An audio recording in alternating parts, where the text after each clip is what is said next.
than a decade, your home for Major League Baseball. 17 days ago, an epic battle unfolded in the Bronx. Roger Clemens, Boston's former ace, and Pedro Martinez, the reigning king, squared off in a night to remember. 3-2 the count. Strike three call. Struck him out. Struck him out. And that's 12 for the Rocket.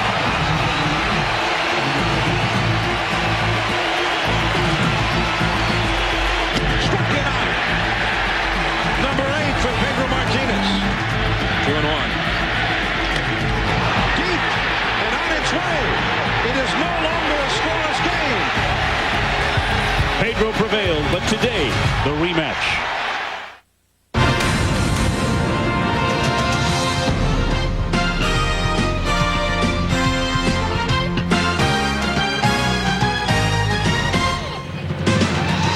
And so on a gray, cool day that feels more like October than June, the Red Sox and the Yankees go at it again inside Yankee Stadium. The Yankee fans pumped up for the Rocket Pedro duel. Take two inside the stadium. Looking at the standings after last night's Red Sox victory 5-3, Joe Torre's team finds themselves joined by the Red Sox in first place. Pedro Martinez, well, the last time out against the Yankees, brilliant, doesn't even cut it. A complete game 4-hitter. He faces Roger Clemens again today. Brilliant in his own right, a complete game 5-hitter 17 days ago. And a look at those numbers. 9 innings for each. The 9 strikeouts for Pedro. He was dominant with 89 strikes out of the 128 pitches. But Roger, in some people's minds, was even better. 13 strikeouts. Maybe the only mistake made the entire day was the 2-run homer that he allowed to Trot Nixon, who is back in the lineup today. So these two teams are in first place, and we go at it again, hoping for more of the same that we saw on May 28th. Baseball's rich tapestry weaves their faces into the mind, their splendid accomplishments into one's memory. They are the names of greatness past and present. And on special days like this, when the rivalry is rekindled, there is always the opportunity for the unforgettable.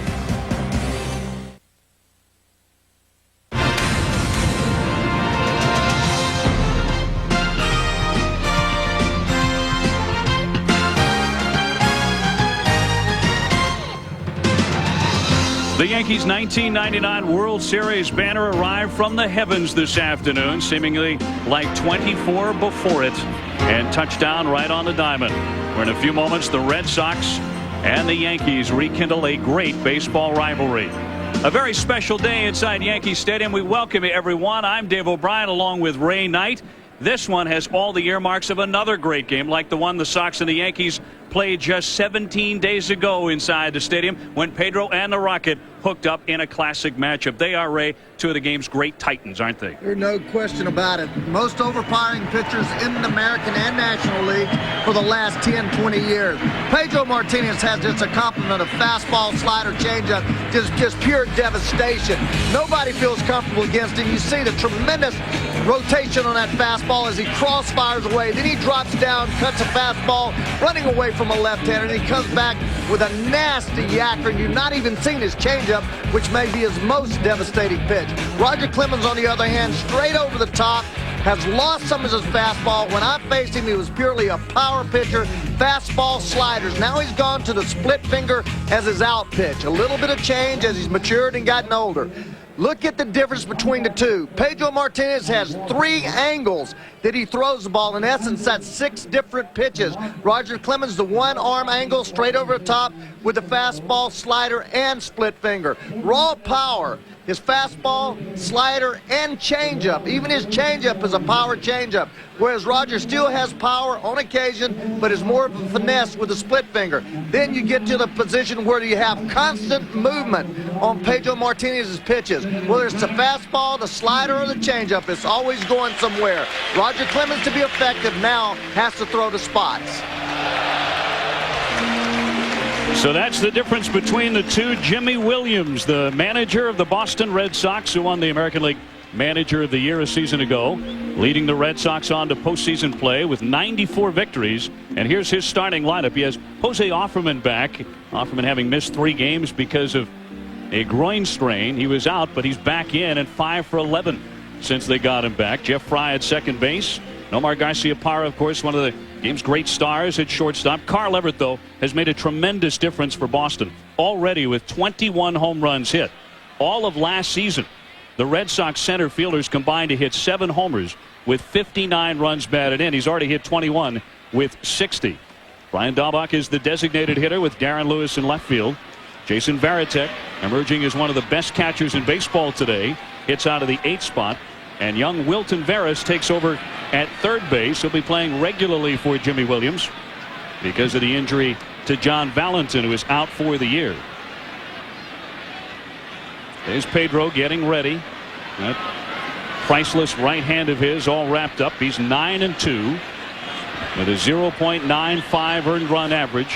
You know, Pedro known to be very playful in between starts, but he's got the look of Darth Vader. Some walk right away from the camera there on days when he pitches.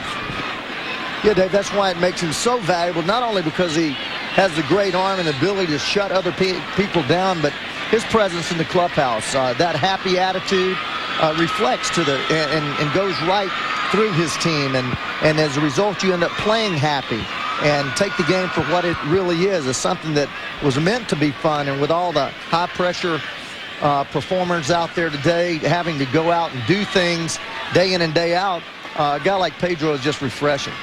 Yankee Stadium is sold out. The weather today on the gray and cool side, mostly cloudy. There is a chance of rain, of course, on Sunday and again on Monday. The Yankees were rained out. They were able to play last night and lost to the Red Sox 5-3. But this one has the feel with the weather as well as inside Yankee Stadium as a game in late October where a lot is on the line. There's Derek Jeter, the all-star shortstop, among the club's leaders in just about every offensive category. And you know what he's doing right now, along with Scott Brocious? He's waiting for Roger Clemens. Now, Clemens has warmed up, but he has not made an appearance inside the Yankee dugout, and obviously not on the mound yet. Yeah, it's unusual. Usually when your team takes a field, your pitcher's ready to go, and he tells you kind of when to get out there. Roger now finally making his appearance. The fans reacting to Roger finally getting out there to work. You wonder if there's a little psych job going on there. Maybe. Waiting to come on out to pitch and making the Red Sox cool their heels. His last couple of outings since that gem he pitched against Pedro, well, obviously they did not go very well. In fact, in that game against the Mets on Friday, he allowed a grand slam to Mike Piazza, gave up 9 runs in the worst outing of his career. So in 10 innings total, 16 hits and 15 runs. And you wonder, Ray, if he emptied his tank in that great start against Boston. I don't think he's emptied his tank, but he's just not the pitcher day in and day out. I think Roger has lost a little bit off of his fastball. We talked about in the open his control. He can't get by with pitches that he misses and leaves one ball maybe on the plate, whereas before he could just throw the ball over the heart of the plate in his natural fastball with the great movement and the suddenness to it. And the hard break of the slider would get hitters out. Now he's had to resort to more of a control finesse type pitcher, and that has been his problem. He's behind in the count a lot. You saw the graphic there. He walked 7 in those 2 ball games, going 2-0, 3-1 an awful lot. Roger's always been a pitcher that's been very effective ahead in the count, then able to put you away. Let's get a look at the Yankee defense backing up Roger. In left field, Ricky Leday. Williams is in center field. O'Neill in right. Very good infield, obviously, for the Yankees with Tino Martinez, who probably should have won a Gold Glove last year at first base. Knobloch is back, although he's had a sore forearm and he missed several games. Jeter's still there at short. Brocious at third base. And Jorge Posada to catch Roger Clemens. And you're looking at one of the best in the business in Derek Jeter. We're going to watch him today and focus on his range, how he plays shortstop, as we are Nomar Garciaparra. Do a little focus on some defensive maneuvering and positioning and how they play. Jose Offerman to lead off. He's hitting .246 with 3 home runs, 16 RBIs, just off the DL because of a groin strain. He's to be followed by Fry and Nixon.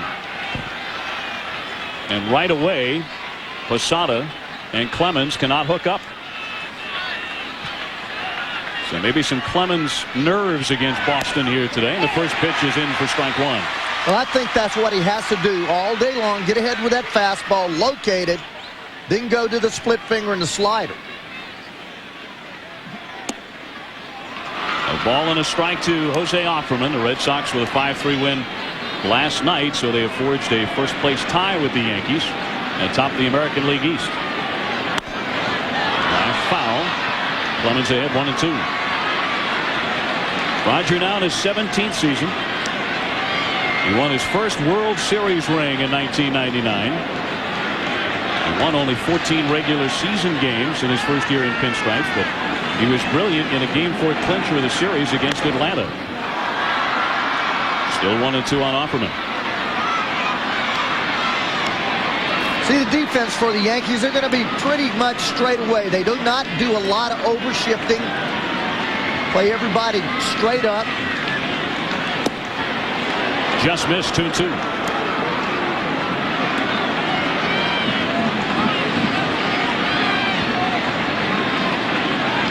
Offerman a good bunter, good speed.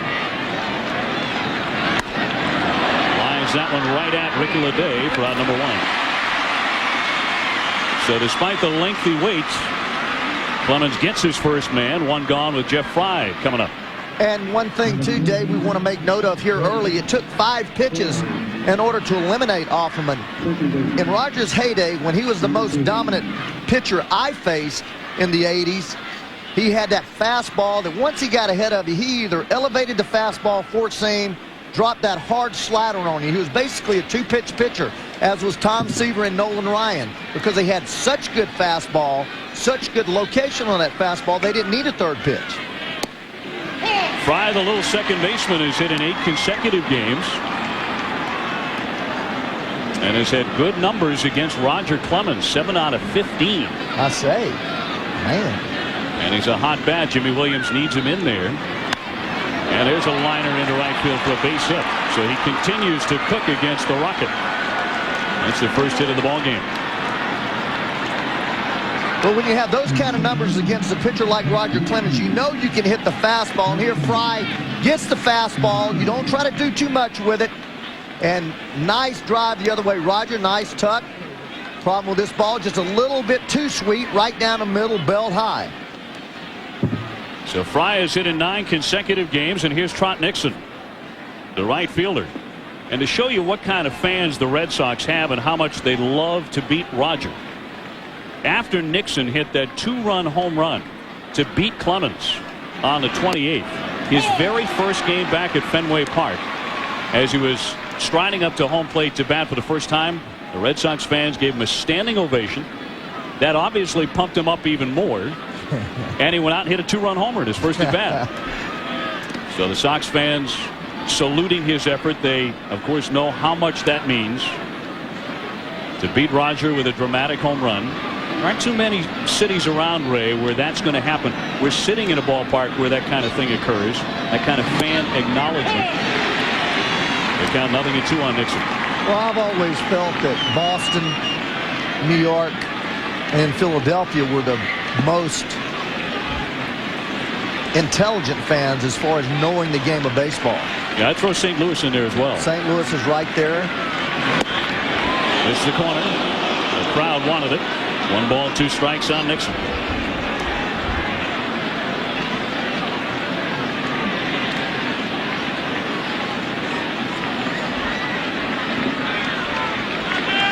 Clemens very deliberate with men on and does not have a great move. He never has. He's always been one of those pitchers that you can run on easily, assuming you can get on base against him. Absolutely. A guy that does not really incorporate a slide step.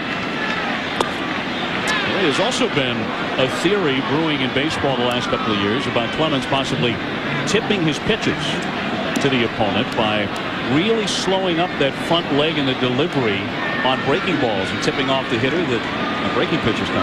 You know, there's a lot of ways to tip pitches.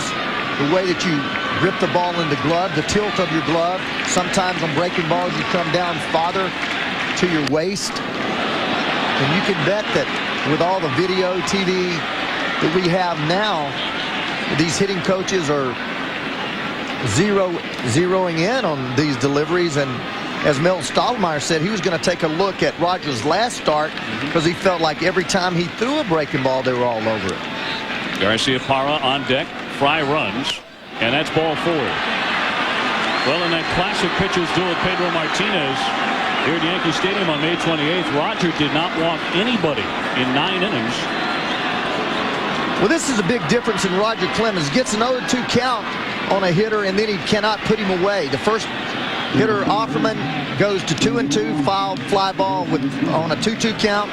And in times past, I mean, the last 2 years when I've watched him pitch, it always seems that he's laboring. Now, that start against Pedro, he did not labor. He got ahead of hitters, went right at him with his good fastball, threw a lot of sliders in that game, didn't throw a lot of split-fingered fork balls, which is now his out pitch. He's not throwing a split finger yet. Looks like he's trying to establish the fastball and is not throwing it for strikes. He buzzes Garciaparra's tower, and Nomar goes down. Maybe that will get Rogers started. It certainly got the crowd going. Yeah, but I know that's not intentional. When you're struggling with your control, you try to be a little bit more fine, and a lot of that means you stride short and leave the ball high in the zone. Nomar gets right back up, and another one high to count 2-0. Now, we're likely not to hear a reason for the delay for Clemens coming out several minutes late to throw the first pitch.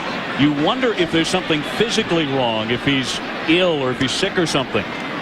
Well, sometimes you'll get into just, heartburn, or you get a little nervous, and you'll go in and you'll take a Tums or a Rolaids or something like that. I certainly, there's no way for us to know. He was awful late coming out. Posada goes out and talks to him. Garciaparra hitting .379. He can make a guy feel sick to his stomach, and that's way high for ball 3. And Nomar's a guy who has scrapped for hits in the past against Roger. There's 3 for 25 against him. Joe Torre wondering what is up. Well, when you're high in the strike zone, normally it's because you stride too short. He finally finds the strike zone after 7 consecutive balls. And a count 3-1. Sometimes you don't load up on that back leg. You want to be a little quick. See pitchers high in the strike zone early in the game when they are a little anxious. They feel those butterflies and they want to unload the ball. Check swing. Did he offer? He did not. And it's ball 4. He's walked 2 in a row. So the bases are loaded for Boston. And their best hitter so far in the year 2000, Carl Everett, coming up. And something is amiss with Roger. Everett hitting .328. He had 3 hits last night. He was a home run away from batting for the cycle. And already with 21 homers, second best in the American League. And I think one of the best 5 or 6 fastball hitters in the league. So this is a place Roger needs to be real careful if he's going to locate the fastball here. Ball 1 to Everett. He's just not getting ahead, although he was ahead a couple of strikes on Nixon. He's wild high. He's wild high with everything. And the bases are jammed, and he popped it up. The infield fly in effect, and Knobloch to make the catch for out number 2. A huge out there for Roger Clemens, who clearly was struggling, but got a hot hitter in Everett, and there are 2 out. Roger's always been one of those guys that has not changed when he gets into trouble. A lot of people cannot pitch into trouble. Roger Clemens, a lot like Tom Seaver, a lot like Tom Glavine, when they're in trouble, they can go to another level, make better pitches, throw to better spots. So they're not like those people that bases get loaded and all of a sudden they cough it up. Somehow they get to a different level. The DH Daubach takes high for ball 1. Brian Daubach, a very smart pickup by the Red Sox last year after a 9-year minor league career for the most part. And went out and hit 21 homers. The 1-0 pitch. Again, very high. He's just not finishing off. You see him right there. Roger's always finished off with his right hand touching and almost picking up grass or dirt as he finished. Right there, it was almost a stiff front leg. Did not finish off that pitch. Almost threw it completely standing up. A strike, 2-1. No place to put Dahlbeck here. And for Roger Clemens, in the first inning, the Wolf is at the door. Of course, this crowd is going to go crazy if he can get out of this jam. Fry, Nixon, and Garcia-Parra get their leads. Dahlbeck making him throw strikes, and it's 2-2. Well, in Rogers' case, it looks like he keeps bending down out there stretching. It may have been that his back or his legs had tightened up. Look at his delivery here. Everything there is the same. But watch how he kind of stands up. He doesn't follow over with that leg or his arm finishing off the pitch. So he may have had a little stiffness in his back when he came in for the bullpen, it being a cold day. And that's also evidence of a lot of balls high in the strike zone when you don't finish off your pitch, follow through with your pitch. Well, the temperature is 63 degrees when we started. So more autumn-like than midsummer. Posada again will visit the mound as they try and get together on what to throw here in the 50,000 plus inside Yankee Stadium. Are dying to explode. Torre just wants the inning over with.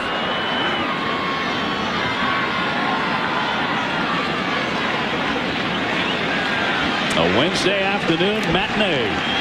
Clemens against Pedro. And the first test of the day as Clemens tries to untangle himself in this jam, the 2-2. Now it's full. Very enticing, but Dahlbeck wouldn't bite. Good spot. Great hitting by Dahlbeck, not swinging at that pitch. Good spot by Roger. So often hitters offer at that pitch. Certainly 2-2 right off the bat. Tough pitch not to chase. The runner's on the move, and he raked it foul. And he broke his bat. Roger came inside on him. Great pitch. After going away with the fastball, the most logical place now is to try to bust a man in, because with 2 strikes, you're trying to protect the plate. So Roger comes inside hard with the gas, breaks a bat, and there's not a lot you can do with it. Almost, even though it's 3-2, Roger, look how Posada sets up inside, busts him hard inside, right there at the spot he wanted to. Dahlbeck could not do anything with that ball. And that comes from all the pitches Roger threw away. It makes him vulnerable on the inside pitch.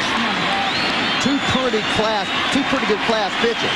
Fastball away, 3-2, then fastball in, 3-2. So Dahlbeck with a new bat, the 3-2 again, and he popped him up. He's going to get out of the jam. Grocius on the left side makes the catch, and the Red Sox leave them loaded in the first as Rocket passes the first test. No score. Thanks for your time. Say hello to French fries in a can. Some people want Dave to change Wendy's Super Value menu, but no matter what they come up with, Our newest idea? Hamburgers on a roll. that's not going to happen. Because for 11 years, Wendy's has given you great food for just 99 cents. Fresh salads, hot and juicy junior bacon cheeseburgers, and biggie fries. Here's the clincher. And you can count on This it. is going very well. Wendy's 99-cent Super Value menu. And remember, Wendy's pickup windows open late, so you can eat great. Thanks for stopping. Even late. Howie, have a seat. Listen. Cool. It's just like a movie theater. RCA Digital Home Theater from Radio Shack. There's just one thing that's missing. A cup holder. Now get a $400 instant rebate to buy an RCA home theater or anything else in the store. Just sign up for MSN Internet Service at the RCA Digital Entertainment Center. Only at Radio Shack.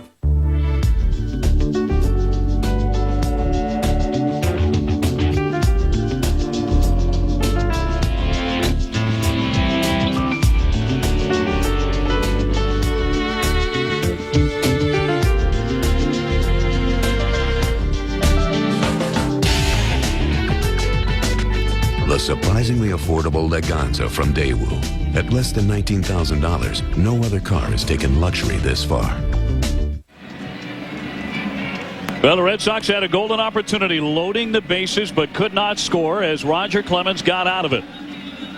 So in the Pedro Rocket duel, take 2, Joe Torre can breathe a little bit easier, although he doesn't look too comfortable after that ragged first inning by Roger Clemens. Let's get a look at his lineup. He does have Chuck Knobloch back at the top after an injury to his left forearm. He had a cortisone shot a couple of days ago. He was in there last night, went 1 for 4. Jeter hitting .339 right behind him. Then Paul O'Neill, Bernie Williams, Tito Martinez, who's driven in 32. Jorge Posada, a .326 hitter, having an outstanding year. He's hit a dozen home runs. Leday is in left. Spencer, the designated hitter, and Scott Brocious, the Gold Glove third baseman. Pedro Martinez, the most dominating pitcher in the game right now, with all due respect to Randy Johnson, has the great fastball. 60 times he struck out 10 plus in a game. Always matched up against the opposition's ace. 45 hits and 85 innings pitched. That's flat out unbelievable. Look at the 16 base on balls. If you combine that with the hits, you're still looking at 61 against 85. Tom Seaver always told me, if you add your hits and your base on balls this less than your innings pitched, you're an overpowering pitcher. Obviously, with the 114 Ks he is, the nation knows it. The great fastball from 3 different angles, the tight slider, and a great changeup. And only 5'11", 170, and you wonder where it comes from.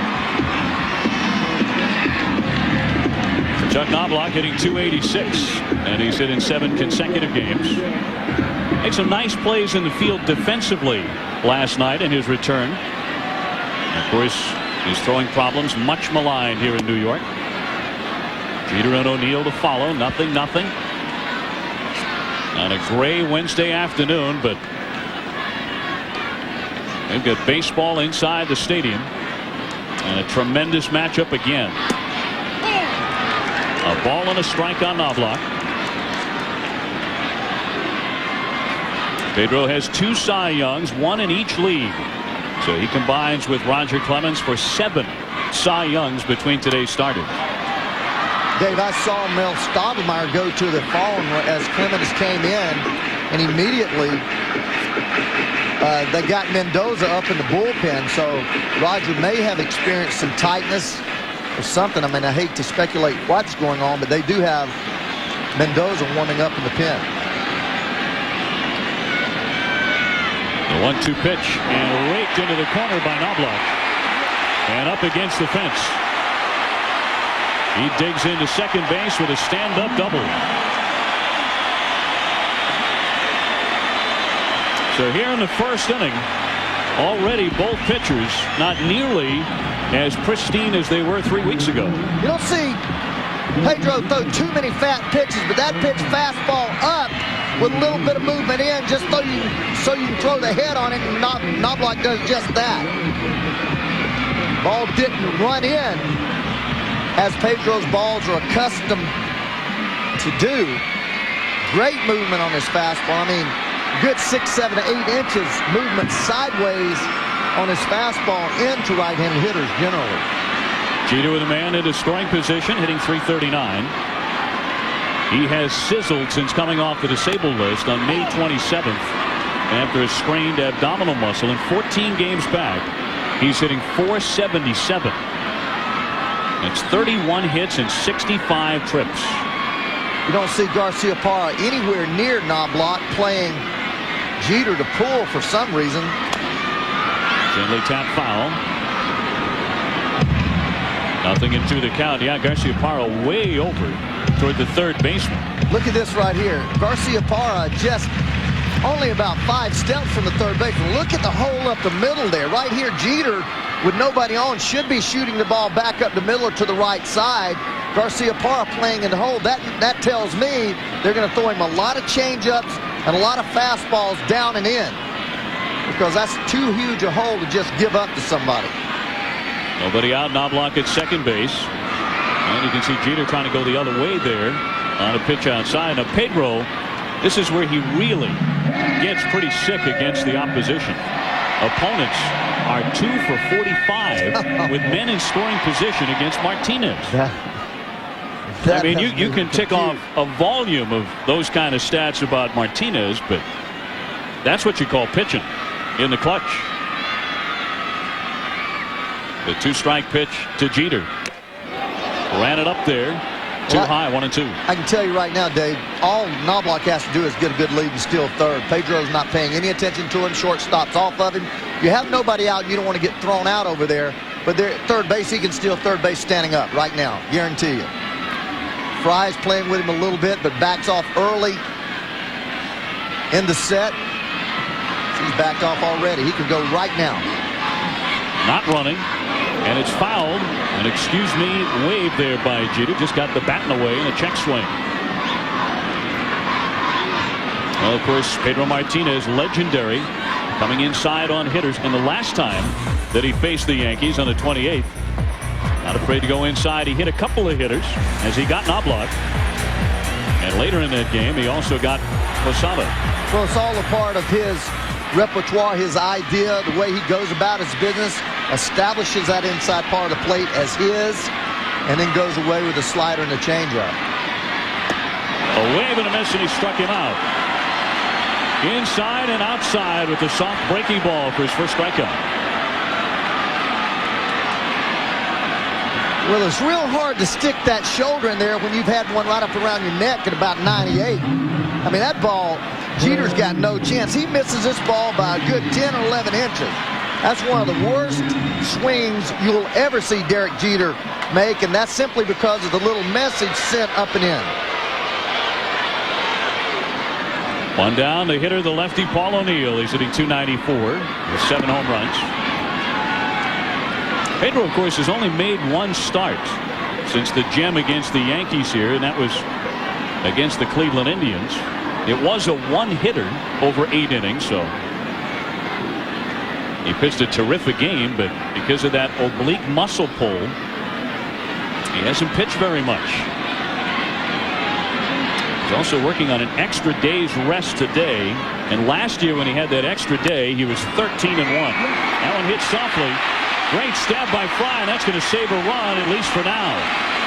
It'll be an infield hit for Paul O'Neill, but no RBI thanks to the effort by Jeff Fry at second base. Knobloch had to hold up at third. Well, that's because the Red Sox are overplaying. Generally, if Fry is playing straight up, that's a routine play, but the Red Sox playing rank pull with their second baseman, just as they were with the shortstop. Ball hit softly. I mean, this is a 5-hopper up the middle. Fry is able, but you don't even see him in your picture there. He's playing him so hard to pull. Good job knocking that ball down. But the Red Sox have shown us early that they're overplaying defensively, and that goes right back to Jimmy Williams, who was a defensive coach for the Atlanta Braves, and they overplay more than anyone. Yankees on the corners, and Bernie Williams in the box, hitting .296 with a dozen homers and 54 runs batted in. He was hitless last night, was 0 for 4. But he does have 12 hits in his last 28 at-bats, and he's hit in 8 consecutive games. So Pedro facing a hot bat here. One down. That one gets underneath Varitek, and a run will score. Knobloch. Or did it hit him? It did. It got him. That hit him, and it glanced off him. So they're going to send Knobloch back to third base. A hit batsman, as again he tried to come inside, but too far, and that loads up the bases. Well, that actually was a slider, and this slider he throws about 86 or 87, so it hurts. But you see the hard slider hitting right above the instep on the back foot there. Not a lot of control really shown by either of these pitchers, who are great control artists. We mentioned Martinez only 16 walks all year long and 88 innings pitched. And that's just barely 1 point something per 9 innings. So Roger Clemens loaded the bases on a hit and 2 singles in the first inning. Got out of it despite a bases jammed 1-out situation. And Pedro Martinez faces the same scenario here, facing Tino Martinez. But that's what he does so well, Dave. He throws so many strikes that hitters are not able to get the good part of the bat on. He just throws balls in the inside part, the outside part, uses the 4 quadrants of the strike zone right there. Change-up. Beautiful pitch, pulled the string beautifully, and it's 0-2 on Martinez. When I talk about quadrants, I'm talking about up and in, down and away, down and in, up and away. Keeps the ball on the corner and on the edge of the vertical part of the strike zone. Tito really starting to drive the ball after a very quiet first couple of months, but he goes down on 3 pitches. So So Pedro, with some nasty stuff, dispatches his namesake. I'm talking filthy. You look at these pitches, fastball, then changeup. He misses that ball by 10 or 12 inches. He just chokes his changeup way back, throws it with the same arm action, and look at the downward movement. That's why we always say he always has movement on every pitch. There's no such thing as a straight changeup to Pedro. It's going to have some type of either sideways movement or in or out movement. So here's Posada. The base is still jammed. And did that one hit him? No, it was down and in and blocked by Veritek. Down over the shoe tops of Posada. I tell you, he got in trouble, but it didn't take him long to dispose of Tino, did it? 1, 2, 3. And Tito found a seat. And a pretty fair hitter. Posada hitting .326 with 12 homers. The Yankees are 11-0 in games in which he hits a home run. But as you know, Pedro doesn't give up too many. Defense, you see, now that you have 2 outs, the defense goes back to almost a neutral position. Everybody's straight up, deep to knock the ball down, shortstop and second baseman deep. Everett, the only one person out there not really in a true straight-up position. The 2-0 pitch, a fastball to get a strike. 2-1, a Yankee at every base here. Everett playing Posada. As you look at their career bases loaded, 277. Playing Posada a little bit to left field, shaded a little bit to left field, and very shallow. He's the shallowest playing outfielder in baseball today. This is the 21st pitch of the inning for Pedro. And it's off the corner now to count 3-1 and a hitter's count for Posada. But the thing about Pedro there, you see on 2-1 count, he goes with a changeup. He has the ability and the fortitude, even here at 3-1, to throw something other than a fastball.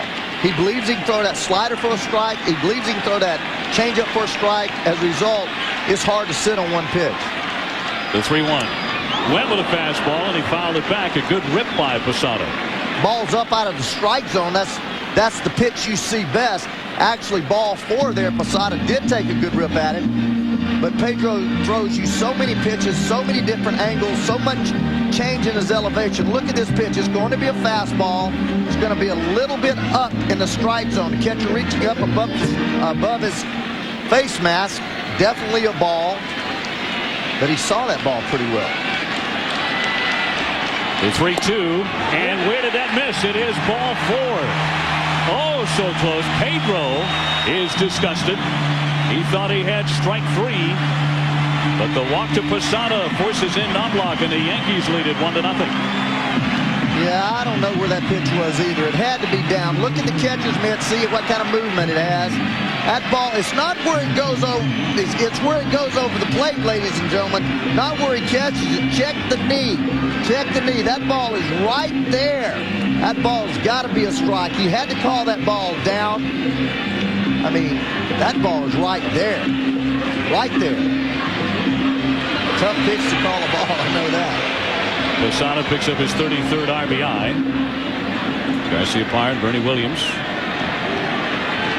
See, if that pitch is a ball, then the pitch around the catcher's mask has to be a strike. Ricky Leday takes a strike. Leday, the left fielder, hitting well lately. He's 0 for 6 on the homestand, but 10 hits in his last 29 at-bats. And all this talk about Sammy Sosa, which is swirling in the New York media. Cut on the mist, and it's 0-2. Has to make Ricky Leday think about his future with the New York Yankees. If in fact such a deal would be in the works. We do know that George Steinbrenner and Joe Torre did discuss it. The possibility of Sammy Sosa becoming a Yankee just yesterday. He pops that one up. And in comes Veras, the third baseman, on the mound right on top of that hill. So they do leave him loaded. But the Yankees get a run on ball 4. And it's 1-0 New York.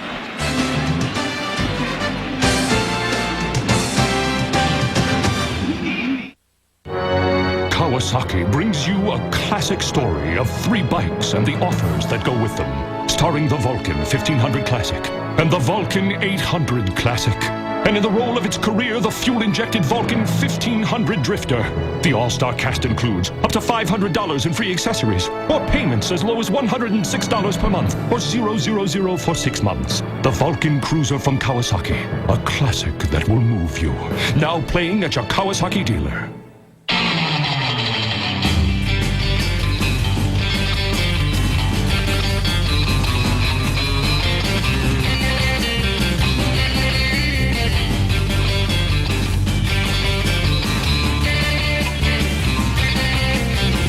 During the game, you put your feet through hell. So afterwards, put them into something a little more comfortable. Ryder After Sport Footwear for fast relief of athletes' feet. In all of us, there is the genetic code for mutation. Now, a change is coming. Magneto believes that a war is brewing between mutants and the rest of humanity. Those we fear will be all that can save us. He could wipe out everyone in New York City.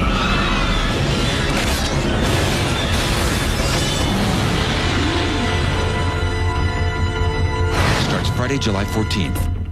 Play the Milk Mustache Fame Game. Win millions of instant prizes or collect caps for the grand prize. To live the life of a celebrity. The Fame Game. Drink milk. Be famous. Right, give me a good exit to clean arch. Go. Come on. Pay attention. Right, heads up at 4,500 feet. Look, reach, pull, go. Come on, you can do it. How many times have you done this? None, but I did stay at a Holiday Inn Express last night.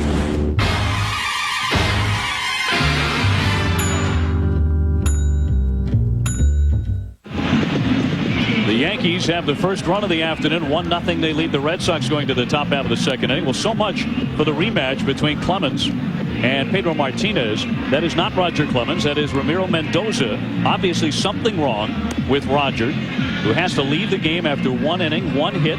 He walks 2. He did not have command, loaded the bases, got out of it, Ray, but something's wrong with him physically. Yeah, well, I don't think it's his arm, or they wouldn't have sent him out there. It was probably his legs or his lower back somehow tightened up in this cold weather. That's what I'm guessing. In all probability, I imagine that's what it is. Mendoza has been effective this year as a starter, coming off a tenderness in his shoulder. Actually, today should be his start. The rain out pushed him back, so they inserted Clemens in that spot. Well, we do have word on Clemens now. This was the reason that it took him so long to come out. The game delayed at the outset several minutes. Roger never could get loose. A strained right groin. So Clemens is done for the day. That's a good reason why his stride was short. It's pretty hard to push off when you have a tender spot in that groin area. So Mendoza to take over with a 1-0 lead, and Darren Lewis will lead off for Boston. And it's Varitek and Wilton Veras, the young third baseman. When Mendoza, you're going to see a guy that throws a lot of sinkers. Throws the ball down when he's effective. Lewis rakes a foul. He, of course, a tremendous defensive outfielder over his career. About a .240 lifetime hitter. You saw hitting over 300 this year, and he broke his bat on the first cut.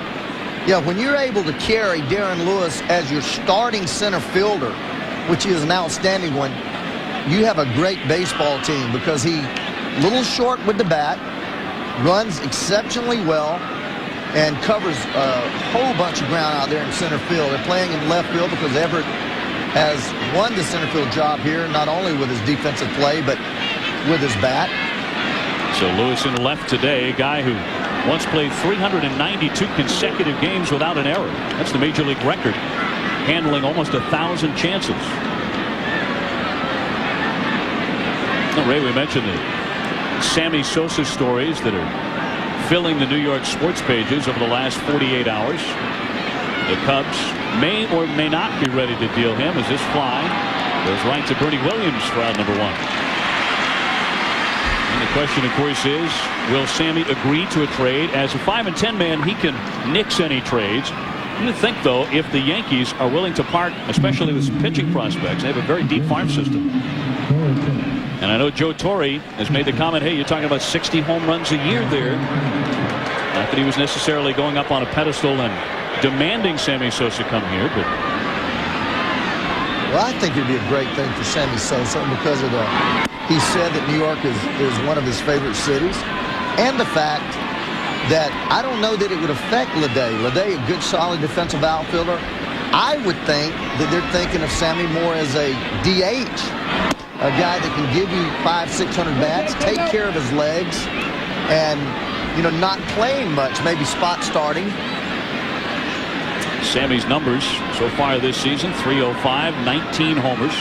And, of course, he's gone back and forth in the Chicago press with Don Baylor because of all of Sammy's strikeouts and his defensive play in right field. Don Baylor came out in spring training, said he wanted Sammy to steal a lot more bases. Varitek with a hard two-hopper to Knobloch. And there were 2 down in the second inning. Well, the only thing with that, Sammy plays as hard as he can play day in and day out. His forte is his hitting. He's never been a tremendous defensive outfielder. He's got a good throwing arm, but he's always caught what he's gotten to.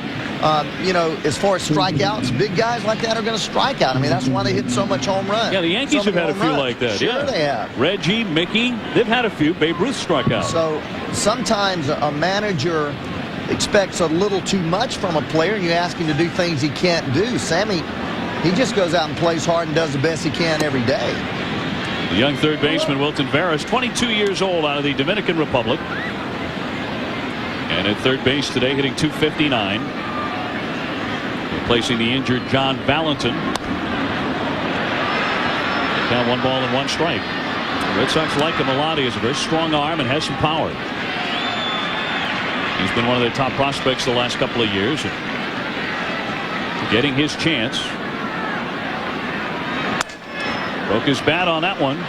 Nub to Knobloch, who gets rid of it in a hurry. No throwing difficulty there for Chuck Knobloch, as the Red Sox are retired 1-2-3. So good start for Mendoza.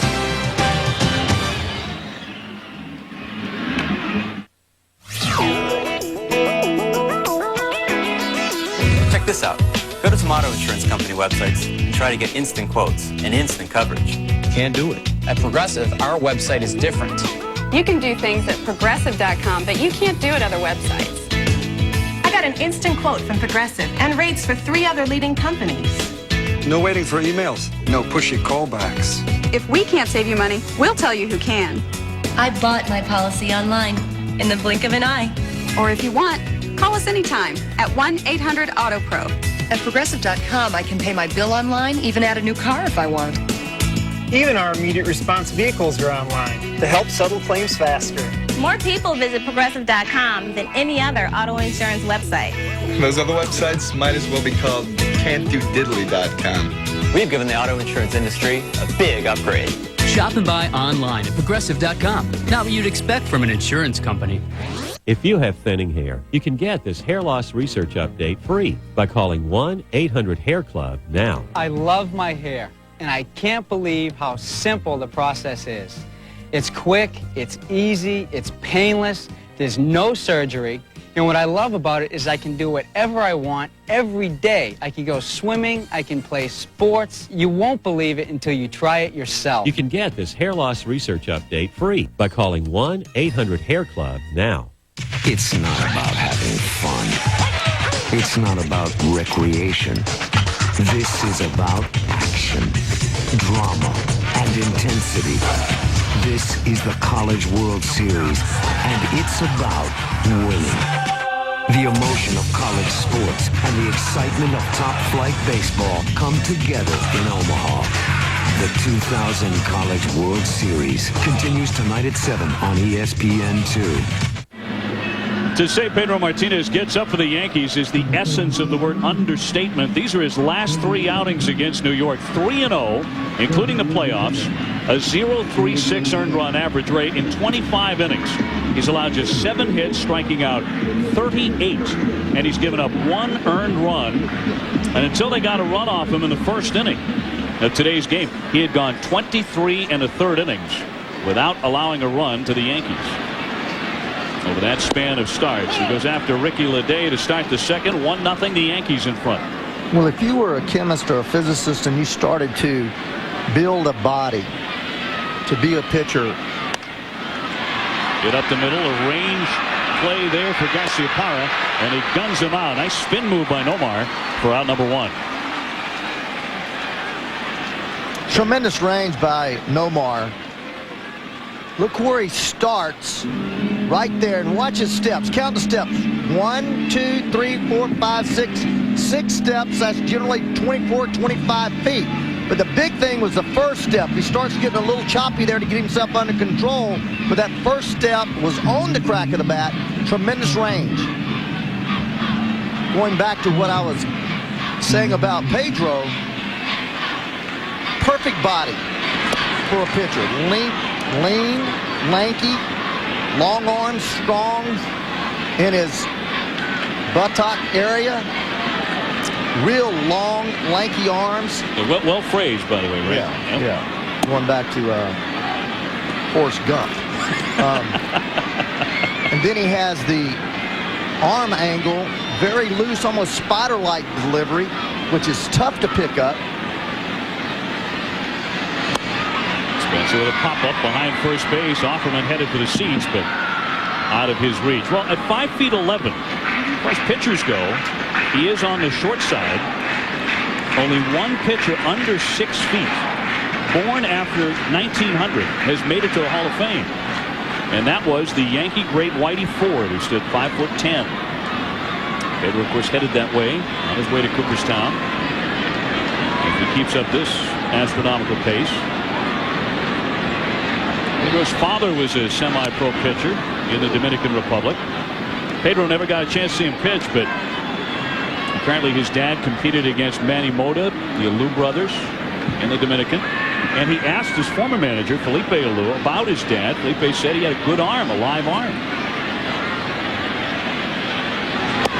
Well, I think live arm is exactly the perfect adjective to describe this young man here, because his ball goes all over the place. Does it ever? The 2-2 to Spencer. You know, the toughest thing to do as a hitter is really to pick the ball up. You sit over there in the on-deck circle, you look at films, you try to figure out exactly where the guy's release point is, and then when Pedro, you have no chance, because he changes release points about every pitch. And then the next thing is, once you find the release point, you try to get your timing. Well, you can't do that with Pedro because he throws his fastball 97, his slider 87, and his changeup about 80. So all the things that make you a good hitter or make you able to be able to drive the baseball, seeing it and timing it, he doesn't allow you to do either one. With that sidearm movement, the way that he throws his glove at you, he almost turns his back to you. Very difficult to just pick out a cone area, as Ted Williams used to do, right up over that shoulder and get the release point. This is the foul. 3 balls, 2 strikes.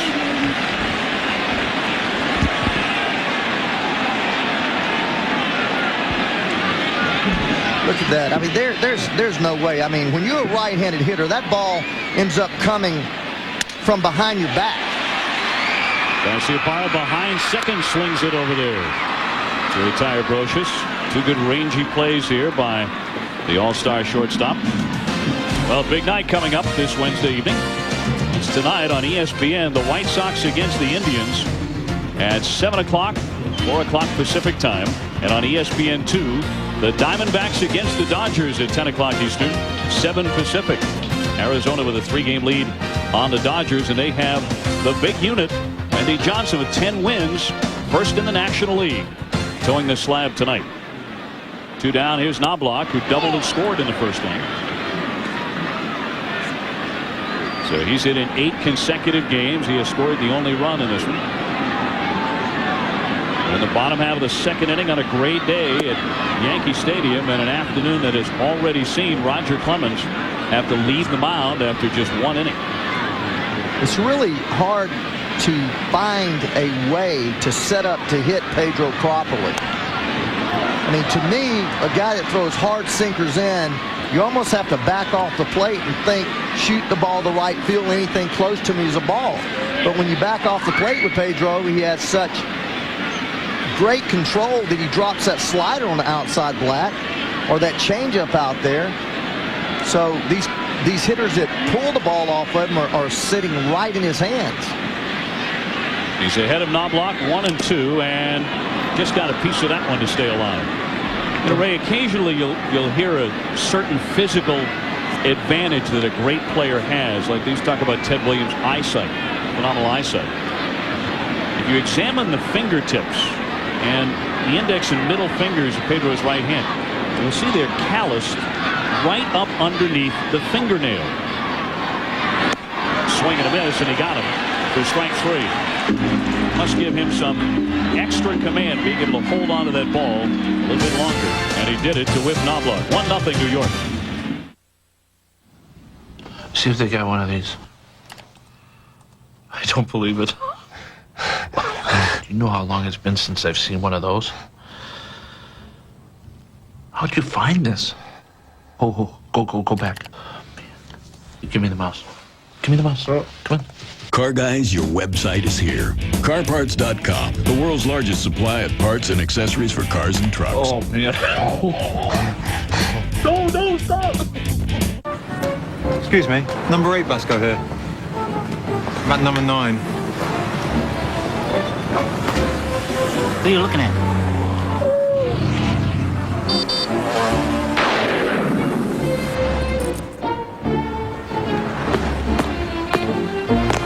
Dry cleaners wouldn't take a check again, now you know. Use Visa Check Card. It automatically deducts from your checking account everywhere Visa's accepted. So you can get what you need and get on with life.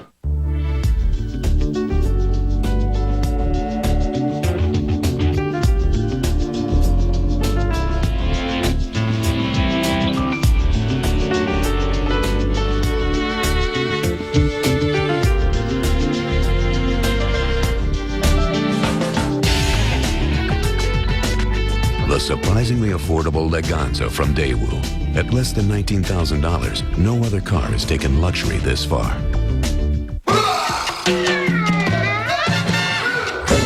A clear bottle, so you can make sure there's none of that hijinks and funny business going on inside. Introducing crisp, easy drinking Beck's Light. The forces of nature are waging a war, and the target is your deck. But Thompson's will stop them, because when others fail, Thompson succeeds, protecting your deck like no other, guaranteed. Thompson's Wood Protector. It never takes a day off. At Yankee Stadium, Dave O'Brien, rain night with you. 1-0. The Yankees in front on a bases-loaded walk. They brought in Knobloch in the very first inning. Both starters had lots of command issues.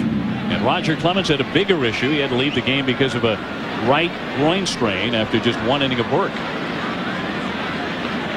So Mendoza into his second inning out of the bullpen, working against the top of the Red Sox order, and Offerman, Fry, and Nixon here.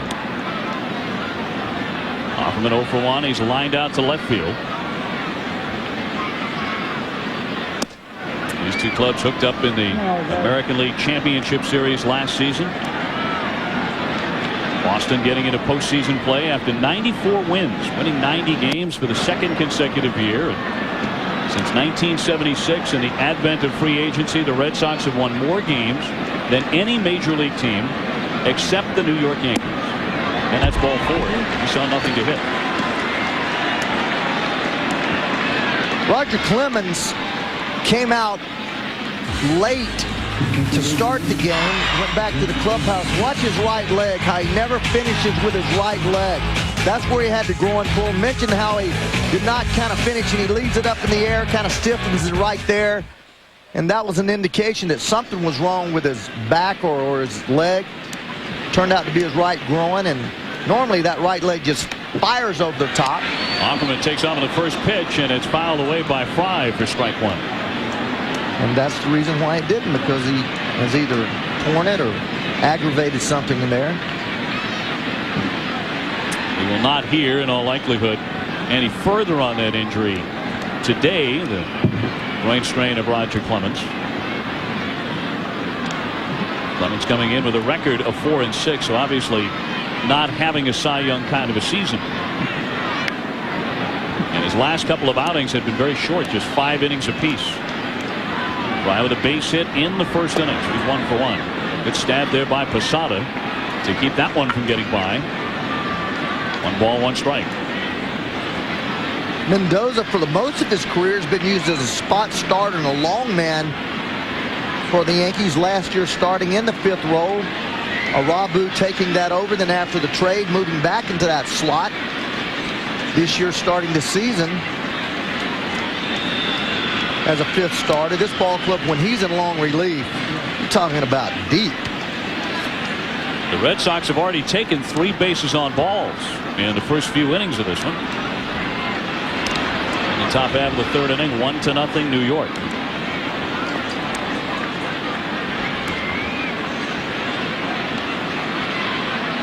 Offerman good speed. The Red Sox do not run frequently, but they do have some speed in the lineup with Offerman and Carl Everett and Trot Nixon in particular. Cut on and miss. And Mendoza's ahead 1-2. With Mendoza, he's had 150 major league appearances, and of those, only 50 have been starts. So that's one of the reasons why his shoulder is probably a little tender. Throwing more pitches at this point of the season than any other year prior to.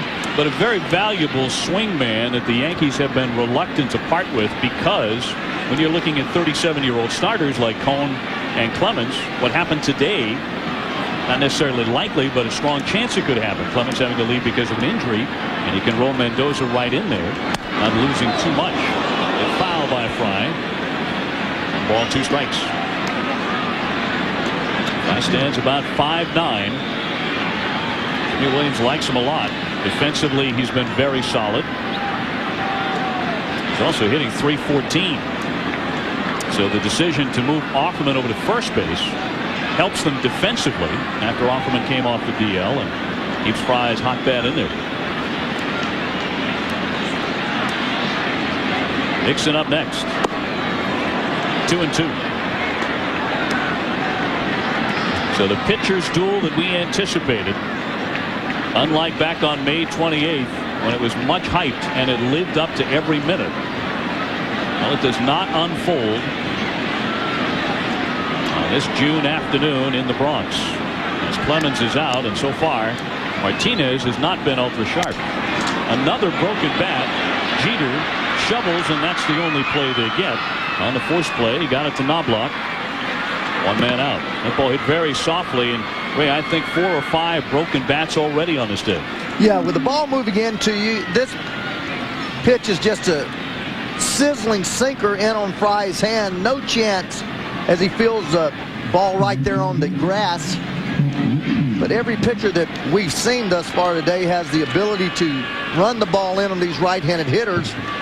Ball appears to be out over the plate, and the last 2 or 3 feet at the plate, it just runs right in on your hands. So Fry becomes the runner at first base for Trot Nixon, who drew a walk in the first inning. Nixon with 15 home runs as a rookie and 7 so far in 2000.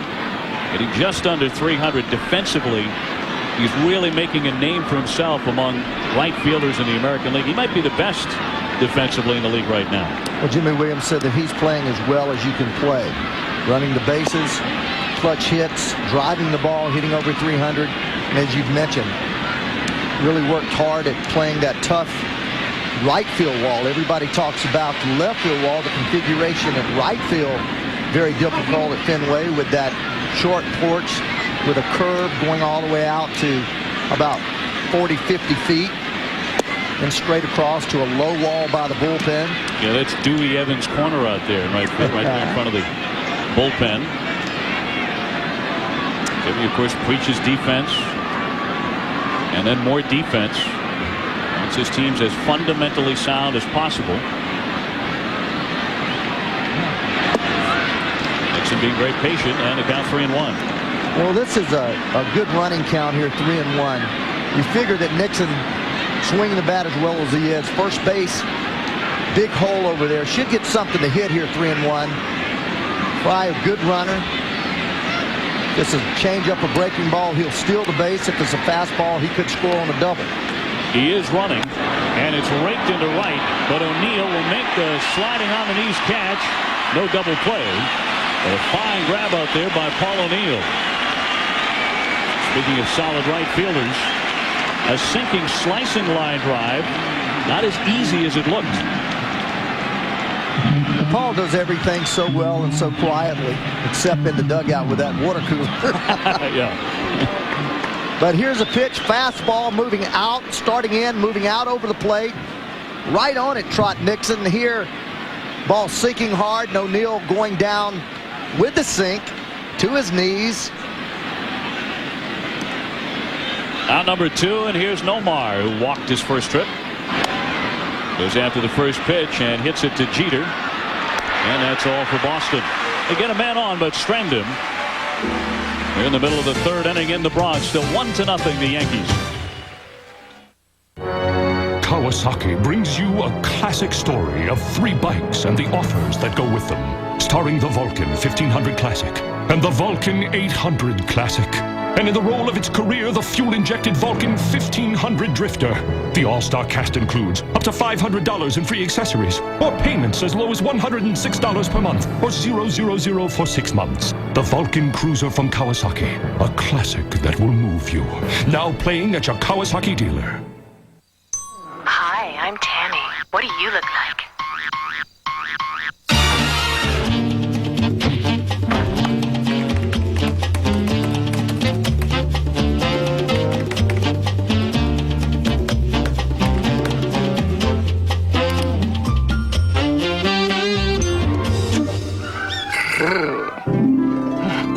I'll take it. Me too. Get more from the web, folks. Sign up for MSN Internet Access. Lead with your offer. It's big. Your first 6 months free when you sign up for a year of unlimited MSN Internet Access. Go get 'em, man. Smarter searching lets everybody find exactly what they're looking for. Feeling good. Go on. Hey, get MSN eShop. A spectacular feature. Makes comparing products and prices so easy. Call 1-800-FREE-MSN today. She's nibbling. Go on now. With MSN Money Central, you can pay bills online, manage all your finances in one place. Bring it on home now. Are you tired of busy signals and disconnects? You know you are. If you're not, then you're lying to yourself. 6 months MSN free. Sign up now or you'll miss out and you'll be really, really sad. On second thought, you better stick to the script. Sign up for a year and get your first 6 months free. Call today, 1-800-FREE-MSN. Outtakes, the new book by Dan Patrick. Full, expanded interviews from Dan's Outtakes column in ESPN The Magazine take you inside the minds of today's favorite athletes. Dan Patrick's Outtakes, a great Father's Day gift. In bookstores now or through ESPN.com. Home half of the third inning coming up. Dave O'Brien and Ray Knight from Yankee Stadium, New York, ahead 1-0. As Pedro Martinez goes out for his third inning. He'll face Jeter, O'Neill, and Bernie Williams if anyone should reach the number 5 man, Tito Martinez. The Yankees got their run in the first inning after Knobloch doubled, leading off the game against Pedro. Then Jeter struck out on a great breaking ball. O'Neill got himself an infield hit. Bernie Williams was hit by a pitch that loaded the bases after Martinez struck out on 3 pitches. Posada on a very close pitch drew ball 4, and that forced in the run. Knobloch scoring, and that's been the extent of it so far. And boy, that pitch on the replay looked like it was probably a strike. The one Posada somehow took for ball 4. A ball and a strike on Derek Jeter. We have our ozone all plugged up and ready today. Derek Jeter, he tough on balls up and in, up out of over the plate, struggles, ball down and away, struggles, everything else he handles.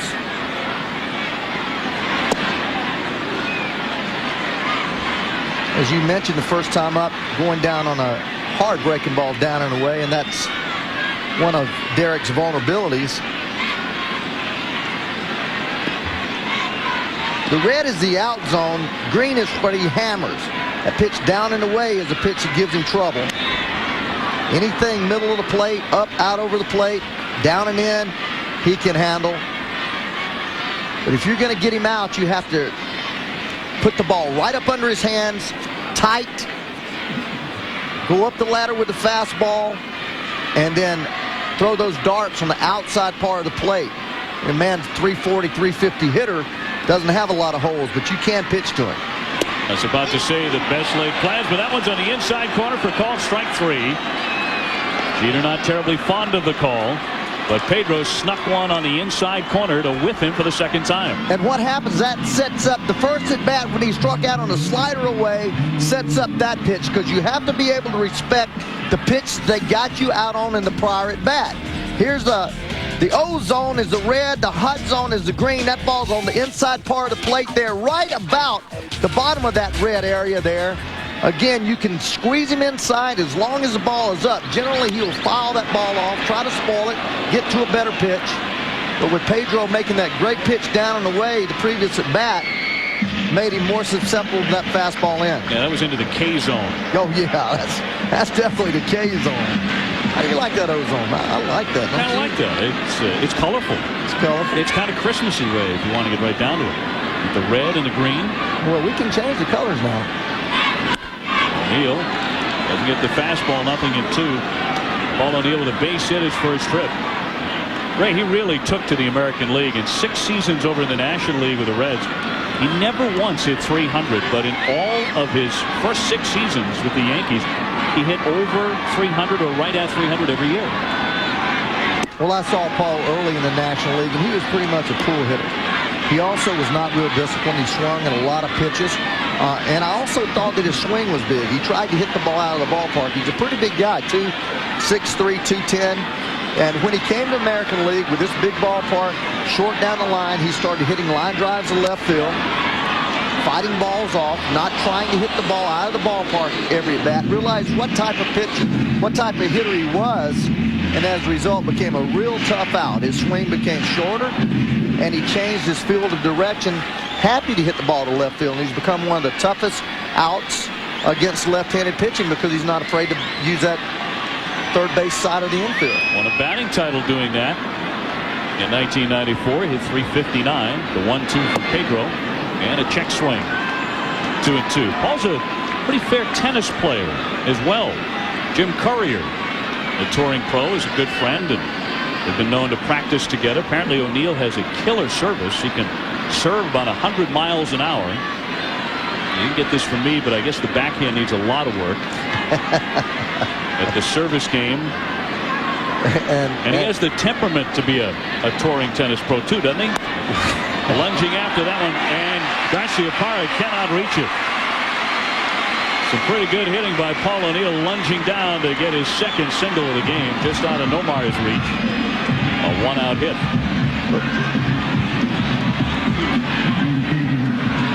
Dave, a lot of times shortstops do not see the ball as well from left-handed hitters because it's kind of an inside-out swing. That ball away, Garciaparra leaning a little bit the other way, didn't get quite as good a jump.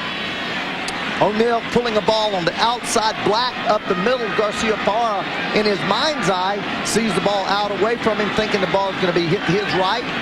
Holds there just a little bit, and a little flip of the wrist gets the ball up the middle, base hit. Here's Bernie Williams, hit by a pitch on the foot his first time up.